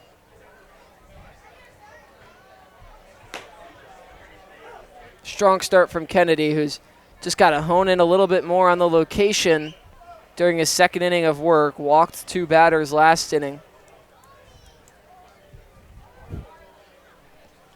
Goalie's in town. Boy, that is a death stare he's giving the camera. Who would win in a fight? Goalie or what's the Shark's name? I'm not helping you out here.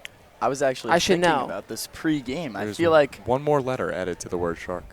Sharky? There you go. Sharky. Ding, ding, ding. Absolutely Sharky, at least if I'm in the uniform. 0-1. Trying to go for the same spot, and he got it. Boy, Kennedy is really comfortable in these corners. Yeah, and that fastball that he uses to attack the lower part of the zone really can be dangerous. Quickly down 0-2 as the designated hitter. Swing and a miss. Good afternoon, good evening, good night. What a start to the 6th. An excellent pitch selection because you go low fastball, both called strikes, and then the breaking ball looks like the fastball that's going to clip the low bottom part of the plate and then just breaks from underneath it, and left chasing is Ty Fredo. Jackson Taylor, excuse me. Another Jackson digs in. This time it's Roper, the shortstop, who made that impressive play to finally get Sare through 5 full. Watches that breaker miss low and outside.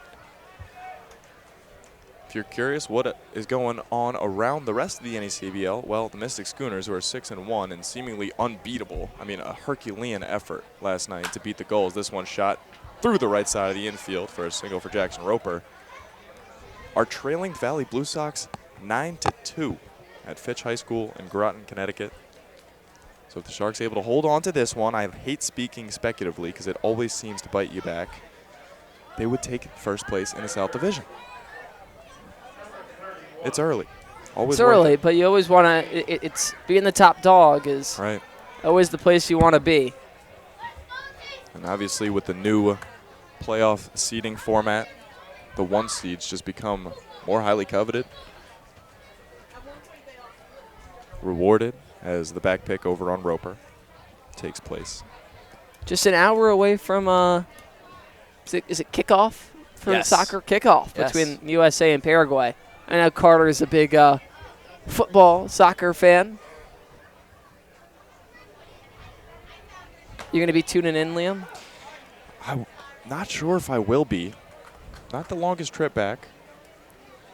World Cup is absolutely the time to get into soccer, though. I will say that. Very exciting. These past 4 years have been very anticipatory for the men's team. Very excited to see how they play. This one in double play territory. Cloud over to Trammell. The throw to first for 2 in time. 6-4-3 gets him out of the base runner. We'll head to the home after the 6 after the quick intermission.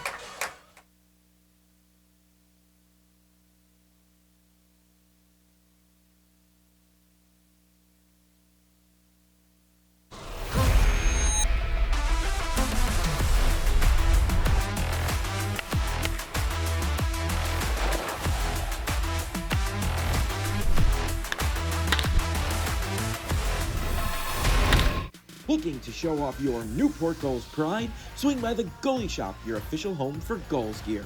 From t-shirts and hoodies to hats and limited edition merch, we've got everything you need to rep Newport in style. Located right inside historic Cardines Field, or shop online anytime at newportgulls.com and click on the Goalie Shop. Don't miss out, grab your gear today and join the best fans in summer baseball. The Goalie Shop, where Gulls fans gear up.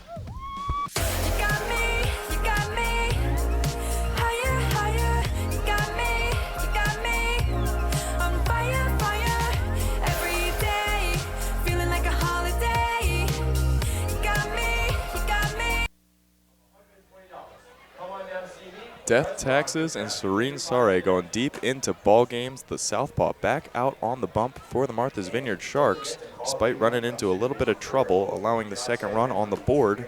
Sharks pitching staff trusts him. You can understand why. He's throwing strikes. Yeah, and you really spoke it into existence last inning, Liam.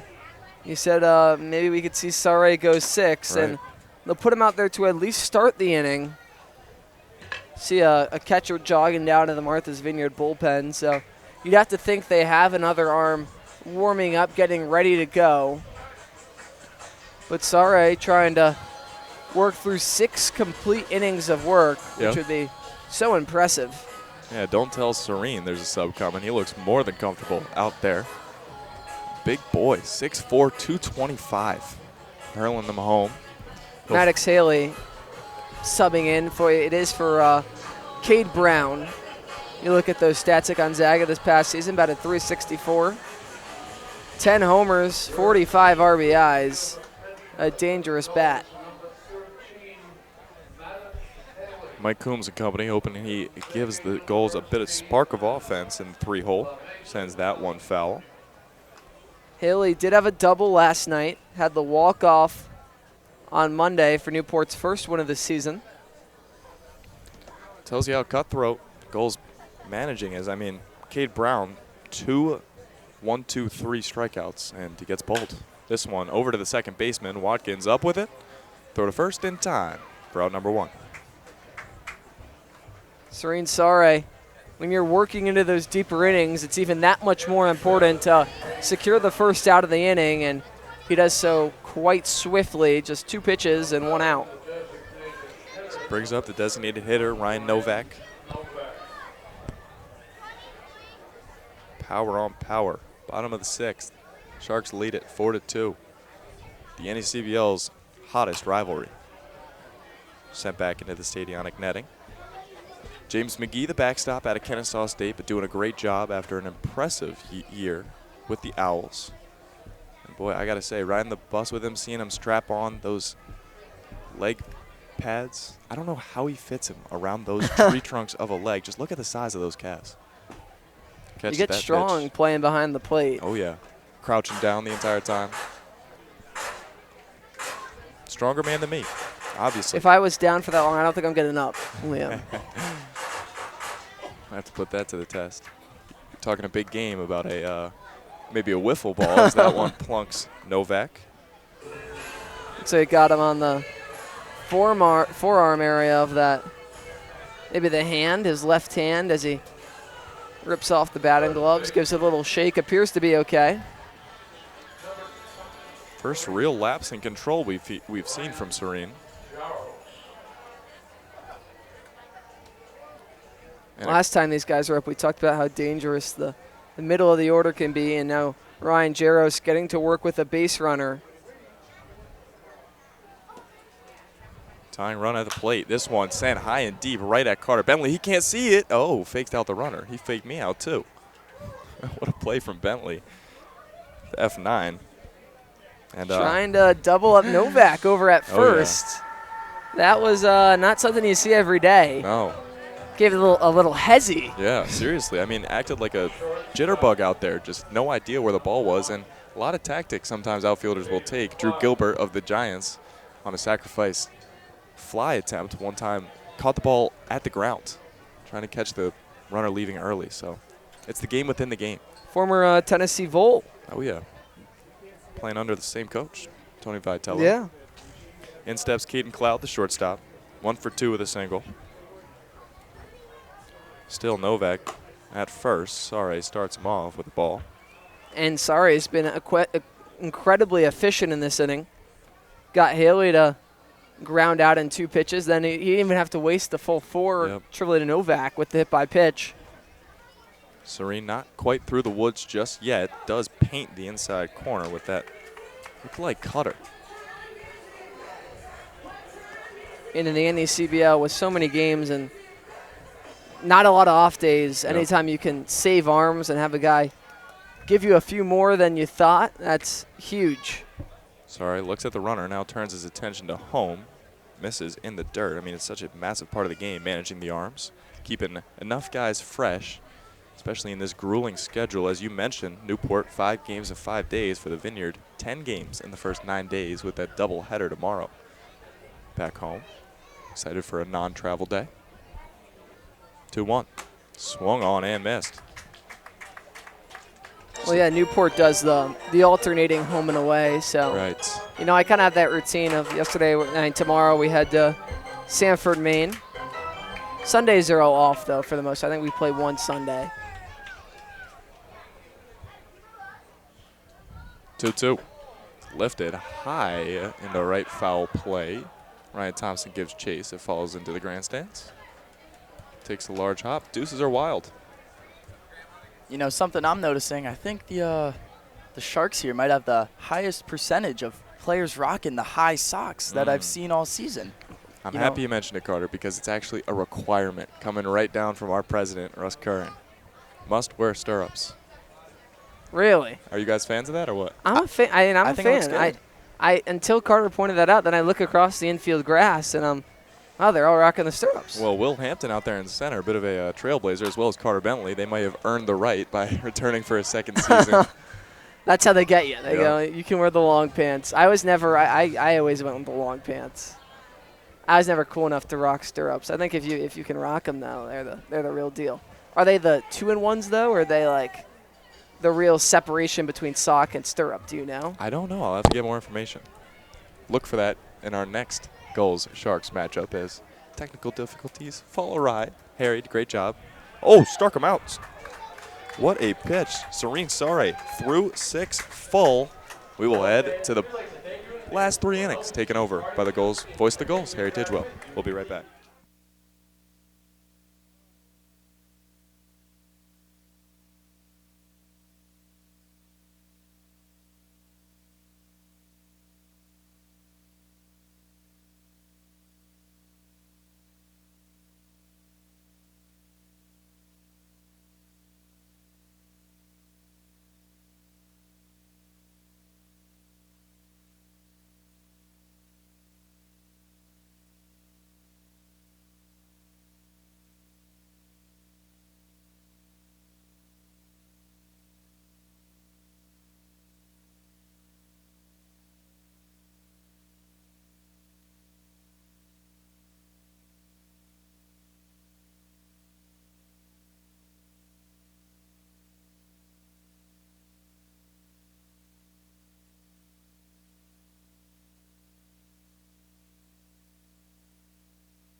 Time for the back third as we prepare to begin the top of the 7th. The goalie race out in left field. Oh, a close finish. A diving effort. I think that secured the win. A free ice cream cone for that guy right there. Leaving it all out in the field. With you in the broadcast booth, it's Liam Stevens to my left, Carter Holobesco to the right, and I'm Harry Tidgewell. And as we begin the 7th, I know, Liam, you were probably waiting for this because I brought a little trivia out to the Vineyard, and you came up empty-handed. I did. You came up empty-handed, but a chance at redemption here tonight because it's not whether you get knocked down, it's whether you get back up, Liam. And tonight's question, last time, the last home game for Newport, the question was, which batter has the most consecutive seasons with a home run? A very similar question, but we're going to switch it to the pitching side of things. This is the most consecutive seasons with at least one win. So another longevity type stat. You just got to have one win in the season. But the most consecutive seasons with at least one win, we'll get back to that in the bottom of the 7th. So some time to sit with your thoughts. I know you want to work back to 500. Yeah, definitely. The only thing I was looking forward to today, to be honest with you. That's why he came out here. Liam was thinking about skipping this game, and then I told him there was a chance at trivia, and he decided to he missed the ferry. He had to swim across. No, I'm just joking. Liam, he took the Steamship Authority ferry, the official traveling partner of the NECBL. Whether you're an island resident or planning a summer getaway, the fastest way to get to the Cape and Islands is by taking the New England League's preferred partner, the Steamship Authority Ferry. Visit steamshipauthority.com for more information. Back to the baseball, Jake Kennedy falling behind 2-0. Fly ball right side, working in is Devin Zyrus and making the catch for the first out of the inning. Ryan Thompson giving it a 2-0 hack to no avail, as Kennedy has his first out in his third inning of work. And I'm just so happy this is a wood bat league. There's no better sound than those lumber just cracking the baseball. And there's more pureness to it. The metal bats, I feel like, can be a little too forgiving at times. Right, inflated. Jalen Watkins steps in. Fastball on the low and inside corner for strike one. Watkins 0 for 2 today. Had a fly out to deep left field his first time up. Playing for the Canes down at U-Miami. Breaking ball misses low and away, and no swing offered. Kennedy so far today, 2 1/3 innings of work. He's allowed 1 hit, 2 walks, racked up 1 strikeout, no runs allowed. Newport has kept the Sharks at bay since the top of the 2nd. They've scratched back 2 since. 4-2 as we approach the back third.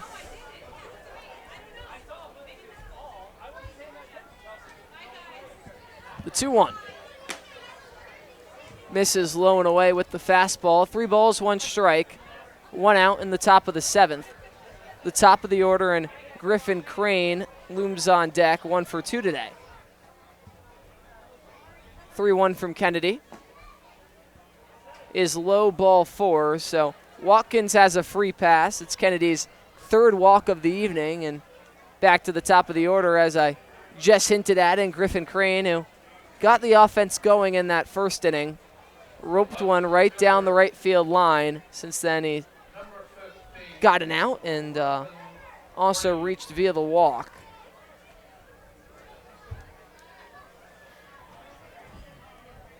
One man out, 1 man on.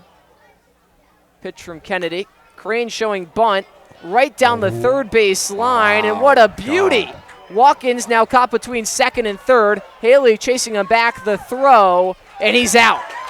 Just a little overzealous on the base running there. I like the idea, but just a little greedy for me. A beautiful bunt by Griffin Crane, overshadowed by risky base running from Jalen Watkins. That doesn't work out for the Sharks. Can you do it any better than that, Liam? I mean, watch that baseball just tightrope walk that foul line. Beautiful stuff. And unfortunately, Watkins just couldn't control himself. And for a lefty, you would think bunting it down the opposite line, you'd see it break more left and maybe go into foul territory, but it actually was on that line and then started crawling back in play. Kennedy's pickoff move over towards first, not in time.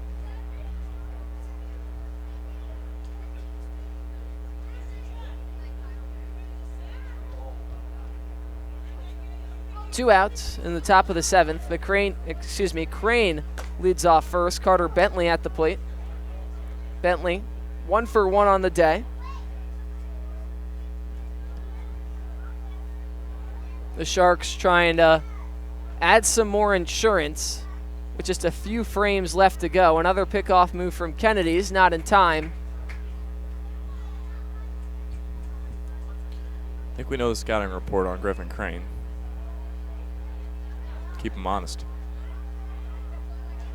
He was hosed trying to steal second his last time on base. Borowski delivered a laser to the second base bag.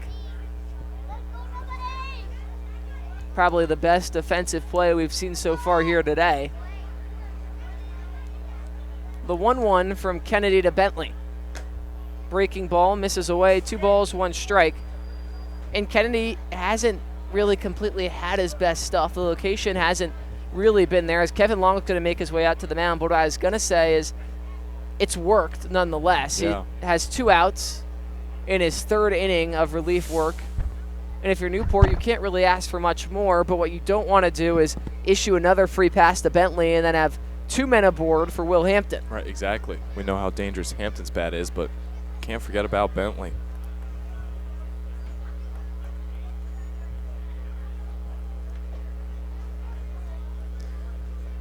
Kevin Long, Gulls pitching coach, giving this guy a little pat on the back, trying to encourage him to get out of this inning.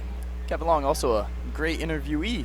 Yes, we did talk to Coach Kevin Long, who says as the season progresses, he begins to have more trust in his guys. As soon as that second appearance, and I think that's what we're seeing with Kennedy. He only went 1 inning his first time out. Now in his 3rd inning of work, with 2 men out and 1 man aboard. 2 balls, 1 strike. Kennedy set, delivers. Fastball, yanks low and away. 3-1. And Will Hampton, who's 0 for 3 today, but has a whole lot of pop, stands on deck. It's a little game of pick your poison if you're Jake Kennedy. Chooses to go with the fastball down the middle, and Carter Bentley shoots it right. There's a goal diving down in left field. I don't know if he'd be able to pick up a player. Seems like he's maybe eyeing Tristan Salinas. 3-2, the payoff pitch from Kennedy. Fouled back, we'll do it again. They're circling out there. Now there's 2 of them. Maybe one just flew away. But definitely, I guess a 4th outfielder, you could say, patrolling the outfield grass. Around the light hole and home. Getting a couple laps in. The 3-2. Fly ball, right side. Jaros working back. Tramo calls him off and makes the catch for out number 3. So the Sharks work 1 man aboard, but leave him stranded in the top of the 7th. It's time to stretch here at Cardines in the bottom of the 7th when we come back.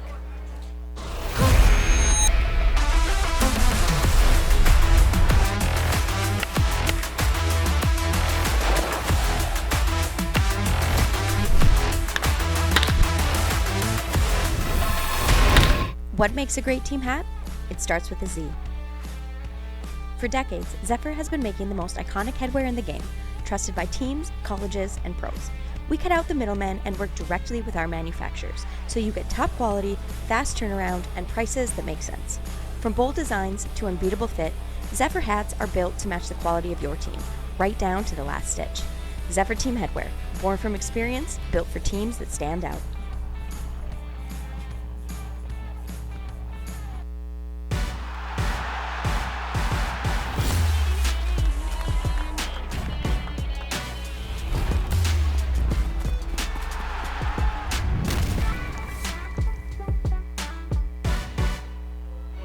some take me out to the ball game in the bottom of the 7th. We just got a few more innings left to go from Cardines Field. It's an exciting one, a two-run lead for the Martha's Vineyard Sharks. But before we get back to more action, Adeline Aubin has more. Two former Newport Gulls brothers are still competing for a College World Series championship. Kyle Branch, former 2025 Gull and a part of this year's roster, is competing with the University of Oklahoma, while his brother Colby is competing with the University of Georgia. Colby was a former member of the 2023 NECBL winning championship team in here in Newport as well. I'm Adelina Aubin, and back to you guys. The chase, well, I guess the tournament in Omaha beginning today, the chase for the championship, if you will. West Virginia defeating Troy 7-5. Ole Miss leads 1-0 over North Carolina. Thank you, Adelina Aubin, for that quick update on Kyle Branch, who is suiting up with the Sooners tomorrow at 3 against Alabama, and then his older brother, the Branch Bros. Shortstops for Georgia and Oklahoma. Georgia plays tomorrow against Texas at 8, both of those games on ESPN, but on ESPN Plus, the Martha's Vineyard Sharks and Newport Gulls playing out right in front of us. Liam Stevens, Carter Holubesco, and Harry Tidgewell, excuse me. Chris Klug digs in, broken bat. They're going to say it went off his foot. The bat is broken as Klug will retreat back to the dugout to get a new piece of lumber. I was going to say that would be a very nice piece of firewood, or maybe you could frame it, but definitely a good souvenir to have. Well, it's a new arm on the mound, and Ben Waterman, and for more on the right-hander, I send it over to Liam Stevens. Yeah, this guy can spin it, and he throws hard. You'll see the fastball get up to 94, 95, but the slider, his best pitch, at 93. And a very nice guy. He's actually come over to the house a couple times. You heard it here first. Can't say enough nice things, really can't. Liam Stevens and Ben Waterman, best buds. When the Gulls were at Martha's Vineyard on Saturday, Waterman went 3 innings, surrendered 3 hits, 2 earned runs, 3 walks, and 3 strikeouts. A half-offered attempt by Klug, but they'll say he went for strike 2 as Mike Coombs seems to disagree, screaming from the dugout. The 0-2 home, inside ball 1. Newport just trailing by 2. That's a bloop and a blast. But you got to get that man aboard first. 7, 8, 9, and Klug, Trammell, and Broski due up. Called strike 3. Waterman with a fastball on the outside and low corner rings Klug up looking. Yeah, just kind of overpowered him with the speed there. Tried to preview it. That brings up Braxton Trammell. His last time up came up with a extra base hit, a double off the left field wall. He'd later score. Rolling up the sleeves in the high heat, showing off the muscles. First pitch misses low, 1 ball, no strikes. If you have, you might as well show him off, right?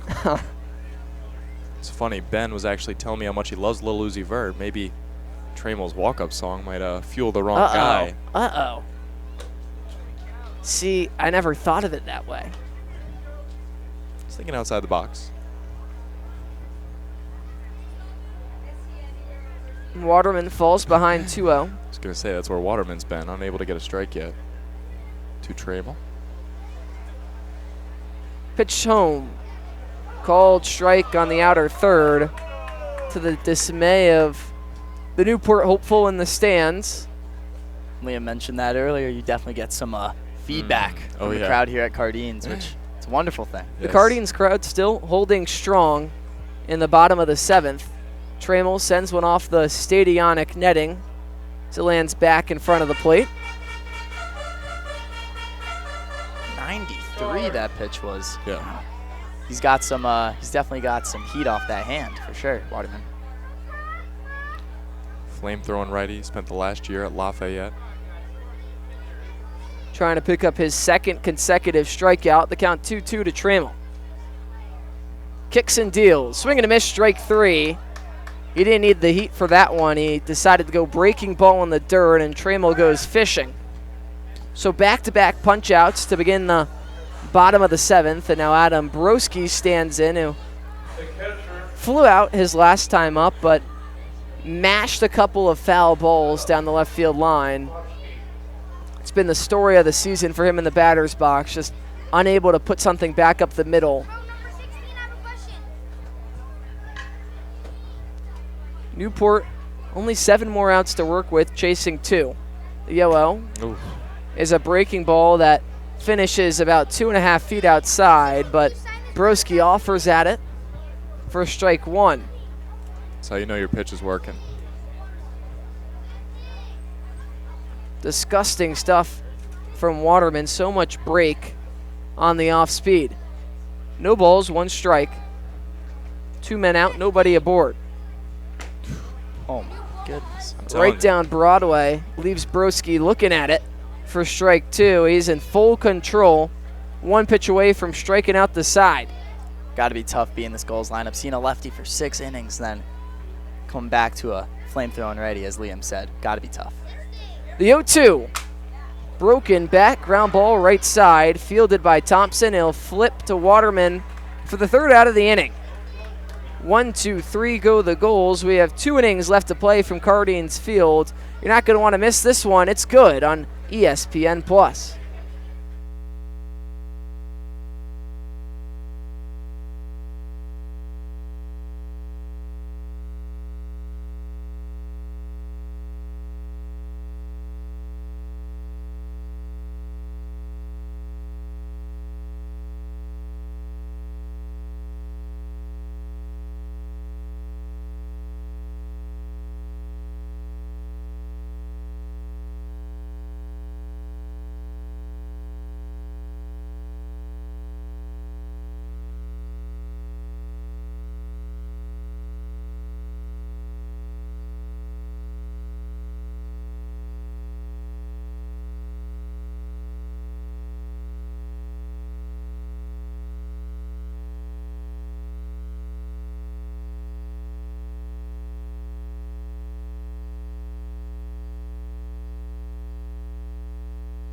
Well, we were so busy during the home half of the 7th that we forgot to get to our trivia, something that Liam Stevens has been looking forward to since Saturday.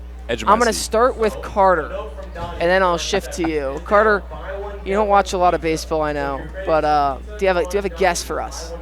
Man, you know, you think longevity, only 1 player comes to mind, and that is a Red Sox legend, Chris Sale. Chris Sale, not a bad answer, but unfortunately incorrect. Close. I'll go to my left with Liam Stevens. Biggest moment of my life right here. All right, look, Verlander and Scherzer, both names that popped in the head. If I had to go with one, give me Scherzer. Well, unfortunately, Liam Stevens is going to drop to 0-2 on trivia. I got to shout out our intern Ethan Poole, who sent me a guess during the break, and Nolan Ryan, today's answer. 26 seasons from 1968 to 1993. That should have been a gimme. It's insane that a guy can pitch from the 60s to the 90s. I mean, talk about Satchel Paige. He pitched in the big leagues when he was 62. Nolan Ryan, he seems like a folktale when our parents talk about him. My dad he has a signed picture of Nolan Ryan somewhere, and the way he talks about that guy, it seems like he was supernatural. He was. I mean, they say his fastball was at 105. Might be the first Mizorowski. Well, someone that doesn't quite throw 105, but could very well be supernatural is Kyle Zager. From one Cowboy to another, Jake Kennedy to his teammate Kyle Zager, who is from Oklahoma State.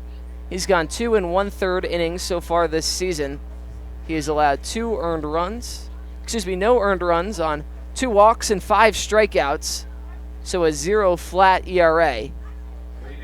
Hasn't even allowed a hit, so a 0 batting average against, and he puts one in the zone for strike 1 to number 8, Jackson Taylor. Excuse me, that's Will Hampton. Taylor stands in the hole. It's Hampton, Fredo, Jackson, Taylor due up. For the Sharks, as you would have to think a run or two with how good the pitching has been for Martha's Vineyard this season could really put things out of reach. You'd think that way. Pitch misses outside. 1 ball, 2 strikes. Hampton 0 for 3 today, still looking for his first hit. Martha's Vineyard hasn't helped themselves out on the base paths in a couple innings. They were caught. You had Griffin Cranes caught stealing in an at-bat that later ended in a walk, so he could have advanced the 90 feet for free. And then you had a beautiful a beautiful bunt by Crane, but Jalen Watkins takes way too wide of a turnover at second. It ends up being caught in a rundown and later out. The Sharks scoreless since the second. Kyle Zager tries to paint the outside, but doesn't get the call from home plate umpire William Bowers. It might not have been 105, but that certainly had some velocity. A lot of zip on the fastball. The 2-2 with no men out is fouled back, and we'll do it again.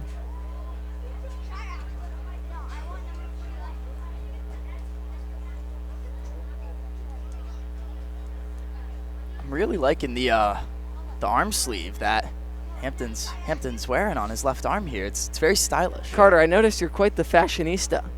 Fashion and music. Ground ball, left side, and foul. I think it's important. I mean, we were talking about before the game, we're in our suits here. You got to look good, you feel good, you play good. So I feel like if these guys are, feeling comfortable, whether that means, trailblazing, out wearing the stirrups like Hampton is, or, throwing on the sleeve to, feel better, I think that's going to benefit your game. So I can respect it. Look good, play good. That's what they say. The 2-2 from Zager. Lined right side, just foul. And we'll do it again. Shows you how trigger happy Hampton was. That pitch might have been a foot inside, and he still gave it a crack. He just exploded on that one. A little too early on it, but if you're Zager, you don't want to miss on that inside part of the plate again. 2 balls, 2 strikes, nobody out. Pitch home, breaking ball, misses in the dirt. Hampton holds up just in time, and the count goes full.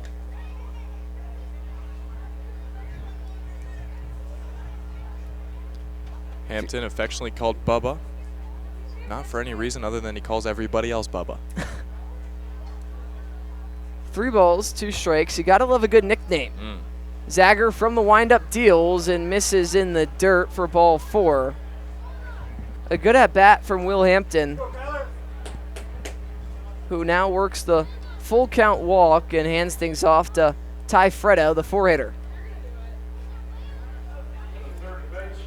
Fredo's been knocking on the door, 0 for 3 so far today. Sacrifice fly back in the first.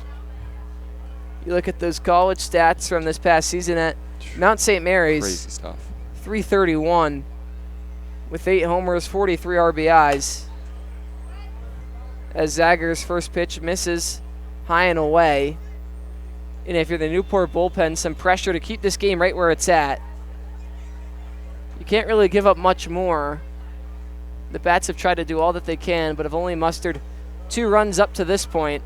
We do know the Newport offense could definitely score at least 2. They could definitely score more, but against such a strong pitching unit, it's not going to be easy with only 6 more outs to work with. Right. Zager falls behind 2-0. Pitch home inside and gets away from Broski. To second goes Hampton. And now 4 consecutive balls from Kyle Zager. Definitely needs to get his control down after starting the inning with some nice pitches. Definitely lost his touch a little bit. Let's hope he finds it. 3 balls, no strikes. Trying to work back against Fredo.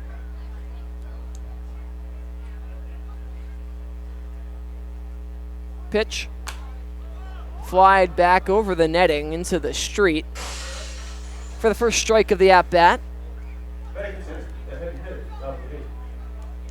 Fredo with the 3-0 green light. Took a healthy hack at that one. Can Zager settle in after getting 1 strike up on the board?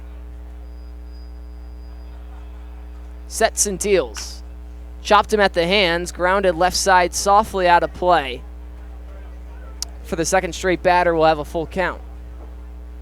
Yeah, Fredo knew he probably should have laid off that one, but can only control the present. Getting confirmation it was upstairs. Back-to-back full counts, though, to start off this top 8 for Zager. After a little bit of help from Fredo, can Zager take advantage of it and find his first out of the top of the 8th? Hampton leads off second. A 3-2 count from Zager to Fredo. Pitch. Chopped right back at the rubber. Zager has it, flips to first for the first out of the inning, and Hampton's forced to stay put. Sometimes got to do it yourself. A good job of fielding the position. Not a ball hit all too hard, but making the play nonetheless. Jackson Taylor, the lefty, stands in. Lefty on lefty matchup.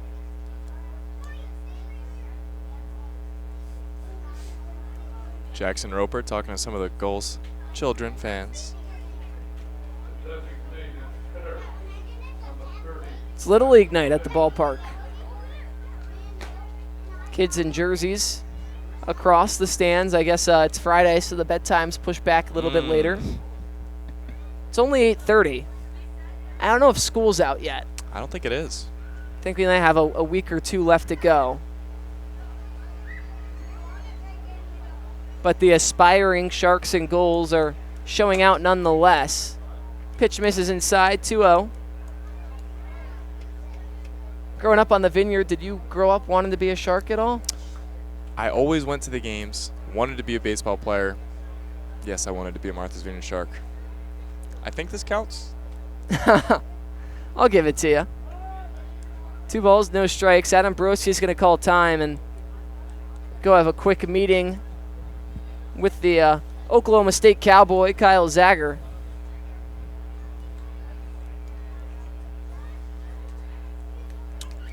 Talked about that calming presence that Broski offers earlier in the broadcast. Right. And you really need to settle in if you're Kyle Zager right here, right now, to try and keep this a 2-run ball game.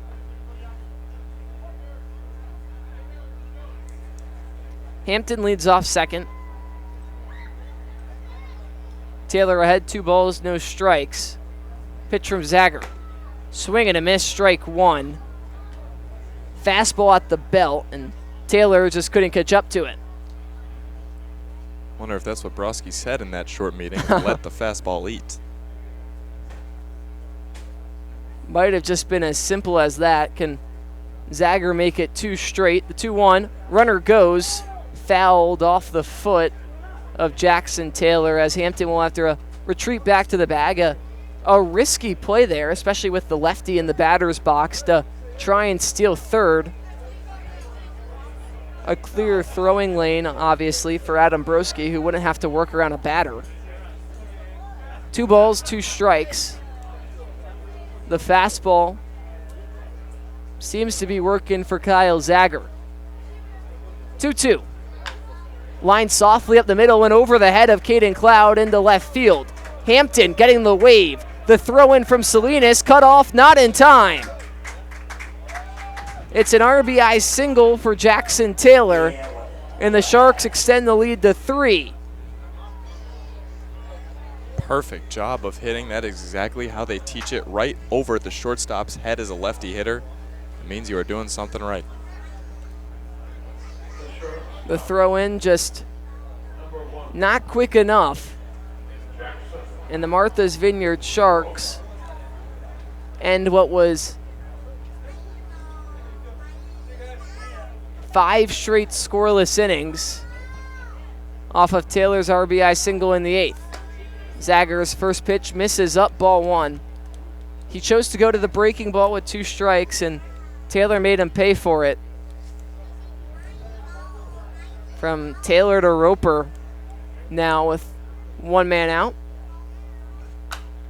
Flied right side out of play. Once again, giving our camera operators atop the dugout quite the scare, but kudos to those guys for keeping a good shot. Carter, you've done some camera work this season. How's it treated you?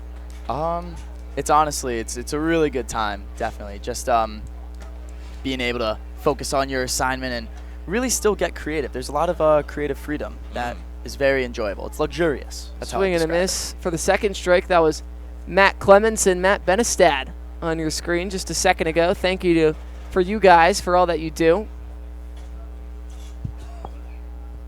The 1-2. Grounded softly towards Cloud. Ranging to his left. Throw to second for one. No throw over to first. So a 6-4 fielder's choice for the second out of the inning. I'm trying to pick up who's on Camp 3 over there. I wanted to make sure I thanked everybody. Is that Joe today? I think it is Joe today. Ethan downstairs running graphics. Sorka Lewis, our director and producer. Tom Lima overseeing everything. Can't thank you guys enough. In the booth, it's Carter Holubesco, Liam Stevens. I'm Harry Tidwell with you on ESPN Plus. In the top of the 8th, the Martha's Vineyard Sharks lead it 5-2. Runner goes. Throw from Broski on a rope. Wow. Another one. Just keeps adding to his collection. What a throw. I think I'm going to use your term here. That's on a rope.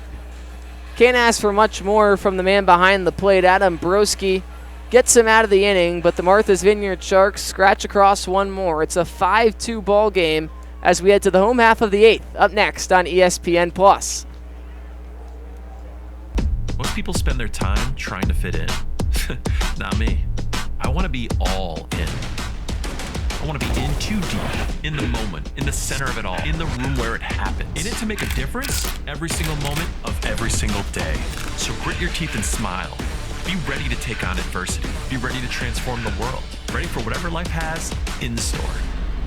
So, you in?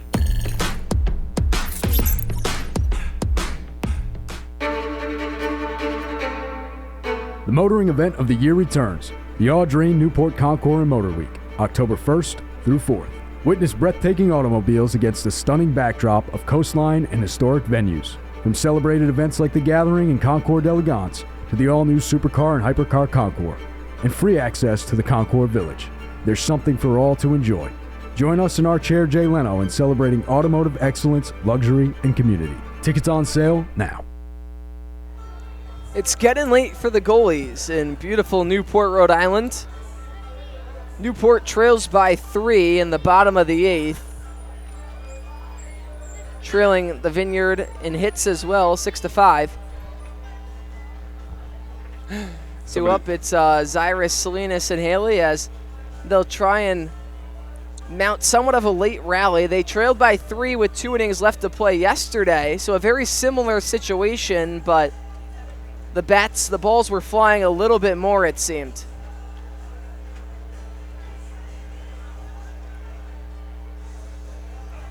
Carter, if you're the Gulls, how do you go about just keeping it one at a time as a way to get back into this one off a difficult arm in Ben Waterman?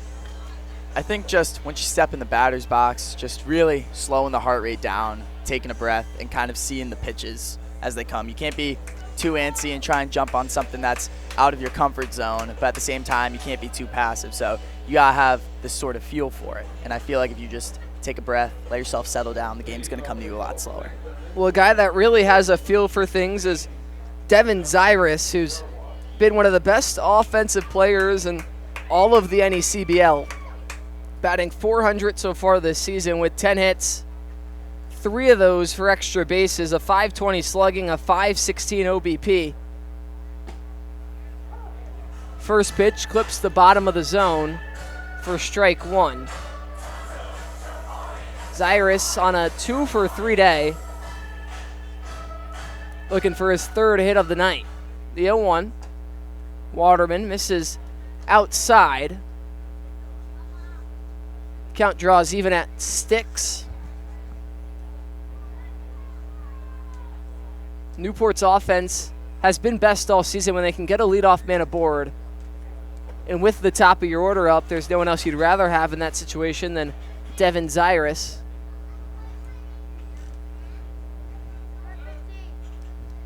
Two balls, 1 strike. Waterman set, delivers. Swing and a whiff. from Zyrus, who chases low and away.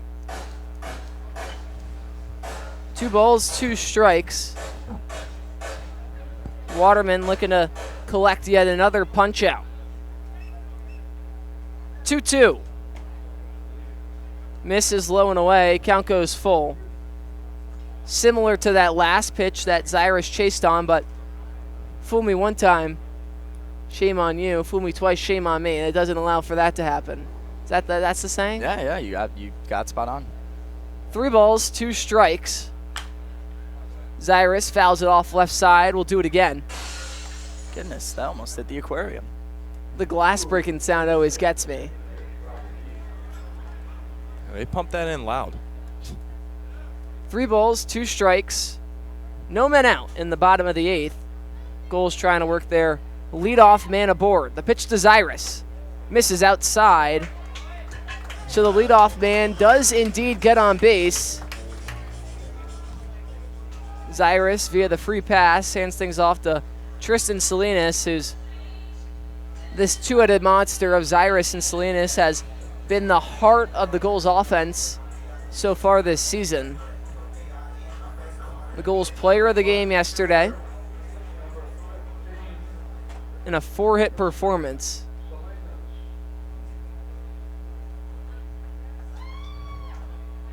The 0-0. Fly ball, center field. Working on back is Hampton. He'll have room to make the catch for the first out of the inning. A similar spot to where Zyrus and Salinas both drove doubles earlier today, but just not enough of the barrel caught on that one. So Maddox Haley now. The righty will dig in for his second AB as he filled in for Cade Brown after the first half of action.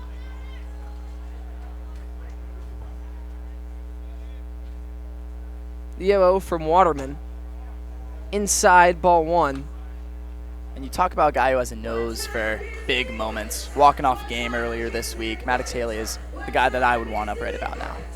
He has potential to leave the ballpark with absolutely any swing, and a big hit could jolt some excitement into not only the dugout, but the crowd here at Cardines. Which, gotta be honest, has thinned out a little bit. Thinned out just a little bit as we approach the later innings, but still a respectable crowd. 2 balls, no strikes. Haley watches strike 1 at the knees. Such an important pitch for Waterman, that inside fastball. If he's able to locate that, everything else opens right up. Pickoff move towards the first base bag. Zyrus dives back in safely. You know, Liam, we've been talking a lot about the crowd, but how about the facilities? Big shout out to the operations people here, but also huge shout out to Donnie and over in the snack shack. You love your burger, fries, and what do you get, a lemonade? High C, yeah. High C. Lined right side, just foul.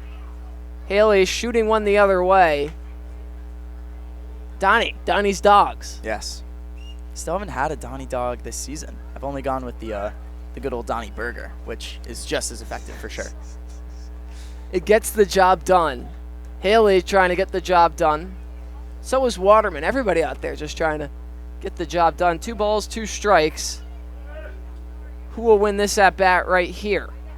Waterman, pickoff move towards the first base bag. Very close, but they'll rule Zyrus safe. The orange jersey getting quite dirty out there. 2 balls, 2 strikes. 1 out and 1 man aboard. Pitch from Waterman. Saws him off, shallow fly ball into left field. Crane making his way over. Secures it for out number 2. Back-to-back flyouts from the Gulls. 1 to center from Salinas, and now Haley into shallow left.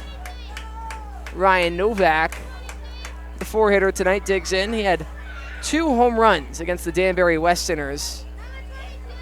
Backed it up with a double against the Mystic Schooners yesterday, and you talk about that power potential that he has when he can connect on one. He also has such great patience. He waits he only really swings on pitches that are in his wheelhouse. That's what makes him such a dangerous hitter, as the first pitch breaking ball misses below the knees for ball 1.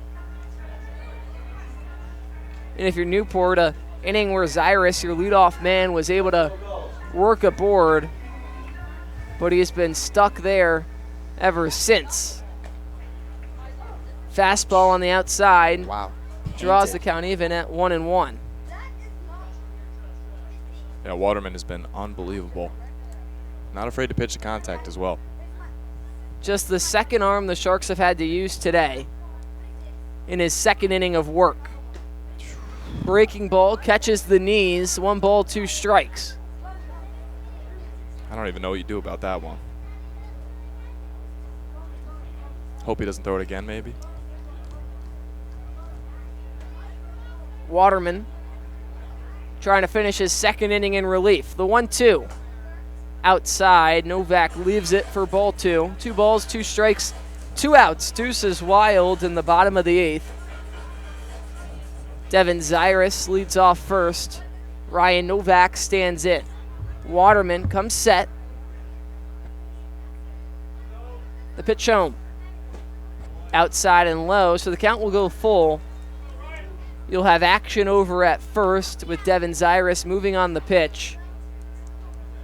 So an even better scenario for Novak, where if he can put one into a gap or down one of the lines, the speedster and Zyrus would be full head of steam and maybe trying to score. The 3-2, Zyrus goes, breaking ball, tapped right side, working in is Watkins with time, flips to first for the 3rd out of the inning. 1 man gets on, but 1 man left aboard. The Newport Gulls trail by 3 as we head to the 9th on ESPN+.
We welcome you back for the top of the 9th. The final inning of baseball here from Cardines Field, and the Martha's Vineyard Sharks with a 5-2 lead. It's Thompson, Watkins, and the top of the order in Crane due up. And any extra runs you can put on in this top half of the inning are really just a cherry on top. With the way that Waterman has looked and the way that any other arms that have to come out of the Sharks bullpen have looked so far this season, a 3-run lead is more than you could ask for. Newport obviously not out of things. 3 runs is surpassable, but the Sharks living up to that stat of allowing just 2 runs per game, 2 runs through 8 innings, and if they could send the Gulls down 1-2-3, that unbelievable start to the season would stay put. Kyle Zager out there for his second inning of work. We saw Will Coleman go the first 4, then Jake Kennedy the next 3. Zager tasked with the 8th and 9th. Thompson stands in. Watch the first pitch for a ball, the 1-0 on the way. Fly ball center field. Klug races back and underneath it for the first out of the inning. Loud contact. Good job by James McGee, not Ryan Thompson. Ryan Thompson will be walking to the plate now. Definitely a loud out to say the least. Just a little too far underneath it. Jalen Watkins Excuse me. It was James McGee that flew out. Ryan Thompson now stands in. Watkins would be the man on deck. Pitch to the plate, misses in the dirt, 1-0.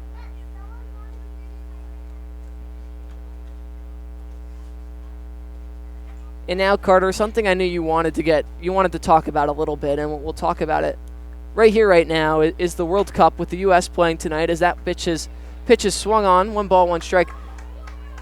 The USA, kicking off tonight against Paraguay. What's the overlook that you could give the fans really quick about what to expect?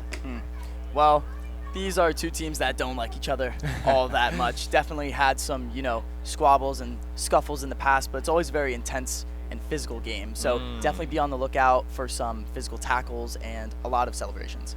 Well, I know yesterday, the first game of the tournament, we saw 3 red cards between Mexico and South Africa.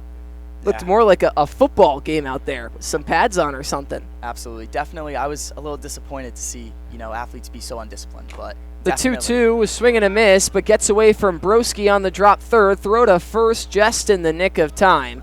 So down goes Thompson for the second out of the inning.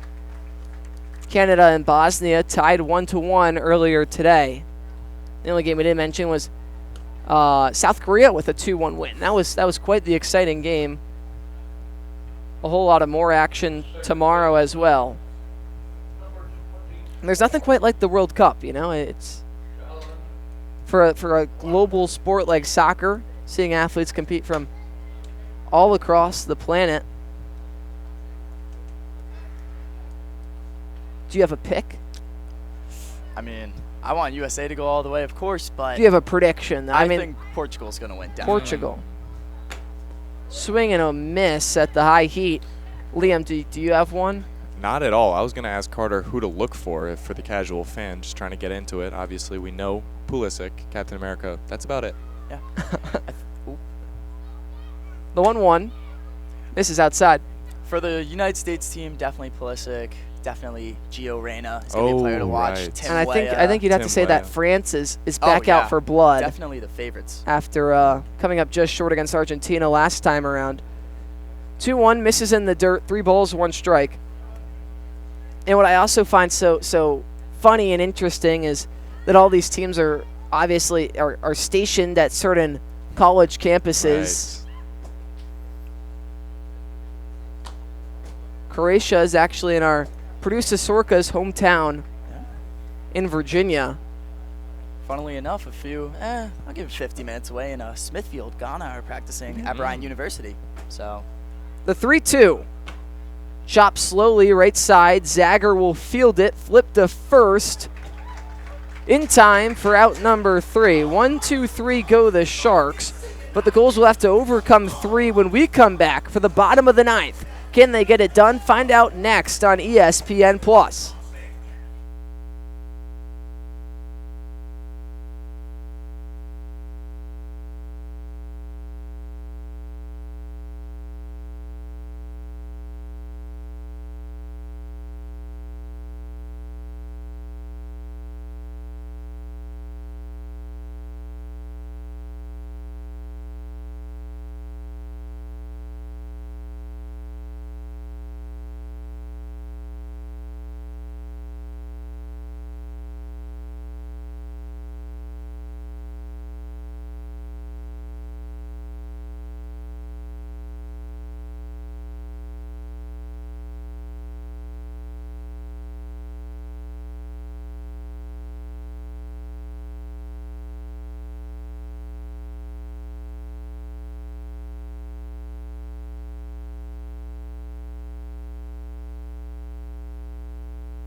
Well, I feel like we have the best seat in the house from the broadcast booth. Carter seems to think that those rocking chairs are a close second.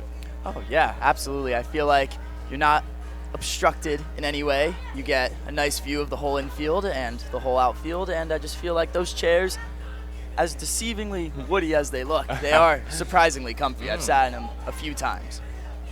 Carter making his way around the ballpark. A Newport local. Wow, I didn't know that. Yeah. Love to see that representation. Definitely the Gulls are a cornerstone of the town. Everyone loves the Gulls, and, Right. and that's so important. Community, and I think that's what the NECBL brings to a lot of these towns. They're rocks in the community for people to build around. Summer baseball really is something special. Liam Stevens grew up an avid Martha's Vineyard Sharks fan, and Carter Holubesco, an avid Newport Gulls fan. I'm Harry Tidgewell. The Amsterdam Mohawks were relatively close to my house in the PGCBL, but no CBL team from around near me. We used to have the Valley Cats, the Tri-City Valley Cats, who were a low-A affiliate of the Houston Astros, which I went to a lot of their games. They're now an independent league team. Chris Klug watches strike one and swings at one in the dirt to go behind 0-2. Tell me that slider isn't working. Chris Klug just tried to dig that one out of the dirt 5 feet in front of the plate. Excuse me, that is Jaros. Ryan Jaros. Just kind of look at the book. The book never lies. Yeah, no, I read the graphic, and that threw me off. The 1-1, check swing, but they'll say he went for strike number 3. Jaros sent down swinging, and now just 2 outs away from a win is the Martha's Vineyard Sharks. The Gulls really have their backs up against the wall. And, well, tonight a complete shift from the offensive tear that Newport was on. Scored 16 in a win against Danbury on Tuesday, 9 in a win against Vermont on Wednesday, and 12 last night out in Mystic, Connecticut. But held at bay. Just 2 runs so far here tonight. Martha's Vineyard continuing that impressive beginning stretch of great pitching. They're yet to give up over 5 runs in a game, and on this recent 3-game winning streak, haven't given up more than 2. Pitch misses inside, 1 ball, 1 strike to Caden Cloud. Why not keep things simple at an even 2 flat ERA? Knocking on wood. Outside of that first inning, both teams have scored 2 since. Cloud rips one foul off the left field fencing.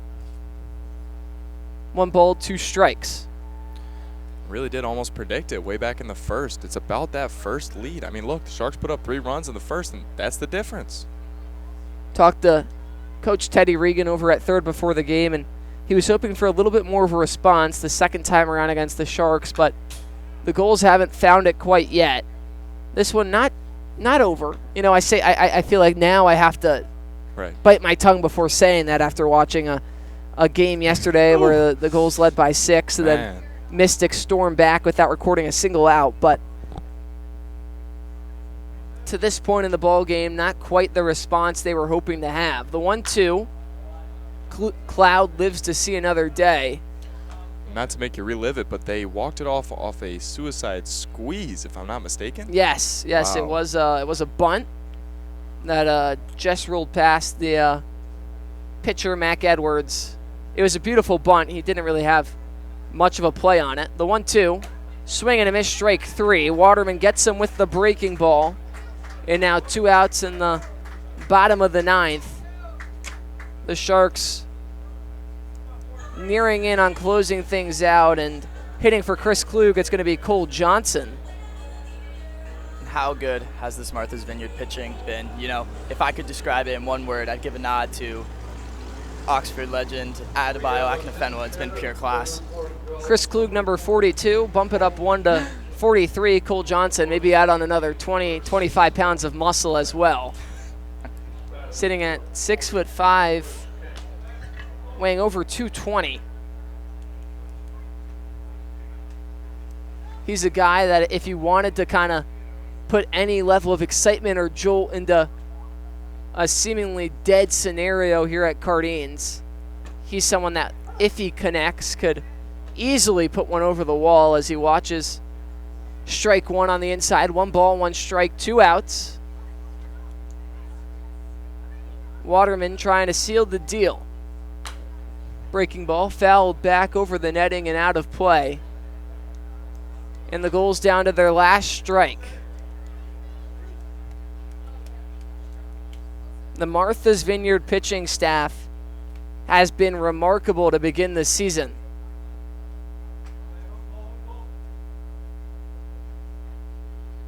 The 1-2 home. Just slowing away. 2-2.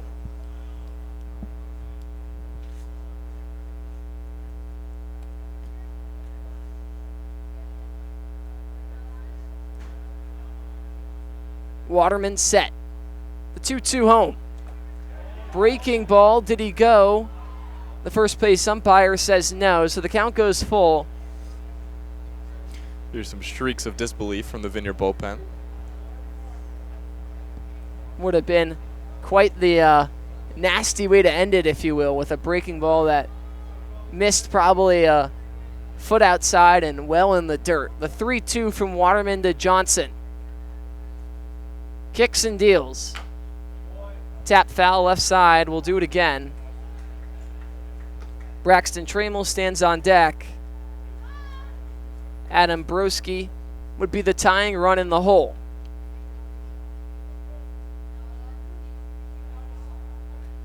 Three balls, 2 strikes. Waterman. The pitch. Breaking ball, misses low, ball 4.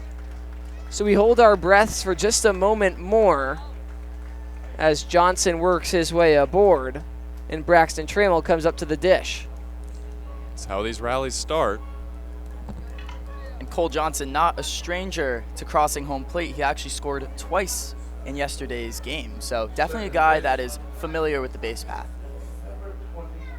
Well, if the Gulls want to keep things going, Braxton Trammell is going to have to work his way aboard as well. He does have a hit here today, a double down the left field line. Watches ball 1.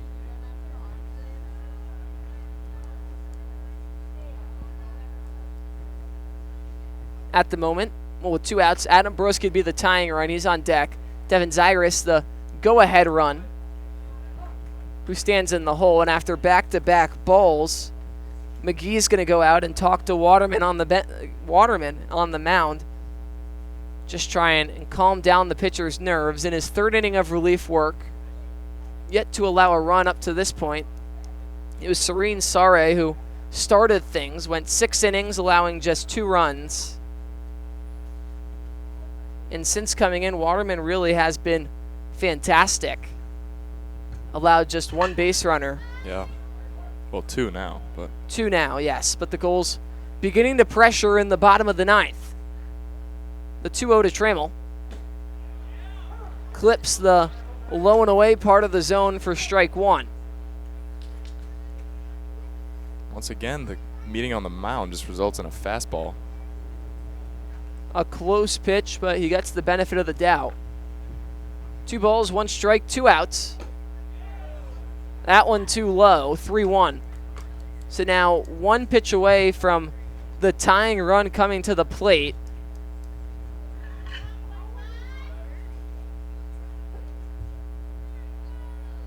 The 3-1 from Waterman to Trammell is tipped backwards into the mitt for the 2nd strike. Johnson will be in motion on the pitch, so a ball on the infield grass would, in all events, have to be thrown over to first. Gulls trying to stay alive. Waterman and the Sharks trying to shut the door. The 3-2 with 2 outs in the 9th. Pitch home. Cold, strike 3. And that's all she wrote from Cardines. Moved the unbeaten streak up to 8 for the Martha's Vineyard Sharks, who continue the tremendous start to the season. Wow, Ben Waterman, you cannot ask for anything more from these 2 pitchers. Not only were they familiar with Newport last week, they showed it today. Keep the ERA at a clean 2 flat. This was quite the ball game and kept us through it right to the very end. The Sharks riding an early 4-run lead. We'll have some final thoughts on the other side from ESPN+.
The Sharks celebrate a 5-2 win over the Newport Gulls. Newport now having dropped 2 straight, still winless at Friday night here in Cardines, but we welcome you into the broadcast booth for some final thoughts. Carter Holubesco, Liam Stevens, I'm Harry Tidgewell, and Carter, we'll start with you. Newport on the losing side of things here today. Now, back-to-back games that they've dropped. How do you finish the week strong tomorrow on Saturday up in Sanford, Maine? I think you just got to be able to clean up some of those mistakes that are seeming to, nip them in the bud from starting anything in these early innings. I feel like if you just keep it simple, you get your glove hot during warm-ups, you get a lot of balls in your glove, you're going to be good. I feel like you just have to, it's repetition. Now, Liam, I shift over to the victors here tonight, the Martha's Vineyard Sharks. Back-to-back wins against the Newport Gulls, and they haven't been beaten since the first game of the regular season. And how do you just keep going about this? At some point, statistically, it seems unlikely, but the Sharks just showing no doubt here tonight. Absolutely. I mean, look, you continue the strong pitching. The Sharks were massive today, using only 2 arms with the doubleheader tomorrow, right? So they save a lot of the staff, and the offense continues to come through. 6 in a row. I'm riding high despite missing the trivia question. Well, the Sharks have a doubleheader back at home. The Gulls hit the road as they head up to Sanford, Maine for their 6th game in just as many days. Before we say goodnight, I'd like to thank our entire team here of the Newport Gulls. First, the media guys, Tyler, Michael, Adelina, Veronica, and Olivia. Thank you guys for all that you do. Then the broadcast ops, the guys on the cameras today. We had Matt Benestad, Matt Clements, Joe out in left field, and then Ethan Poole downstairs working graphics. Sorka Lewis, our director and producer. Thank you for everything you do. Tom Lima and Mikey Basile for overseeing it all up here in the booth. Carter Holubesco, Liam Stevens. Thank you to ESPN for this presentation. Copyright New England Collegiate Baseball League. I'm Harry Tidgewell saying so long and good night from Cardines Field.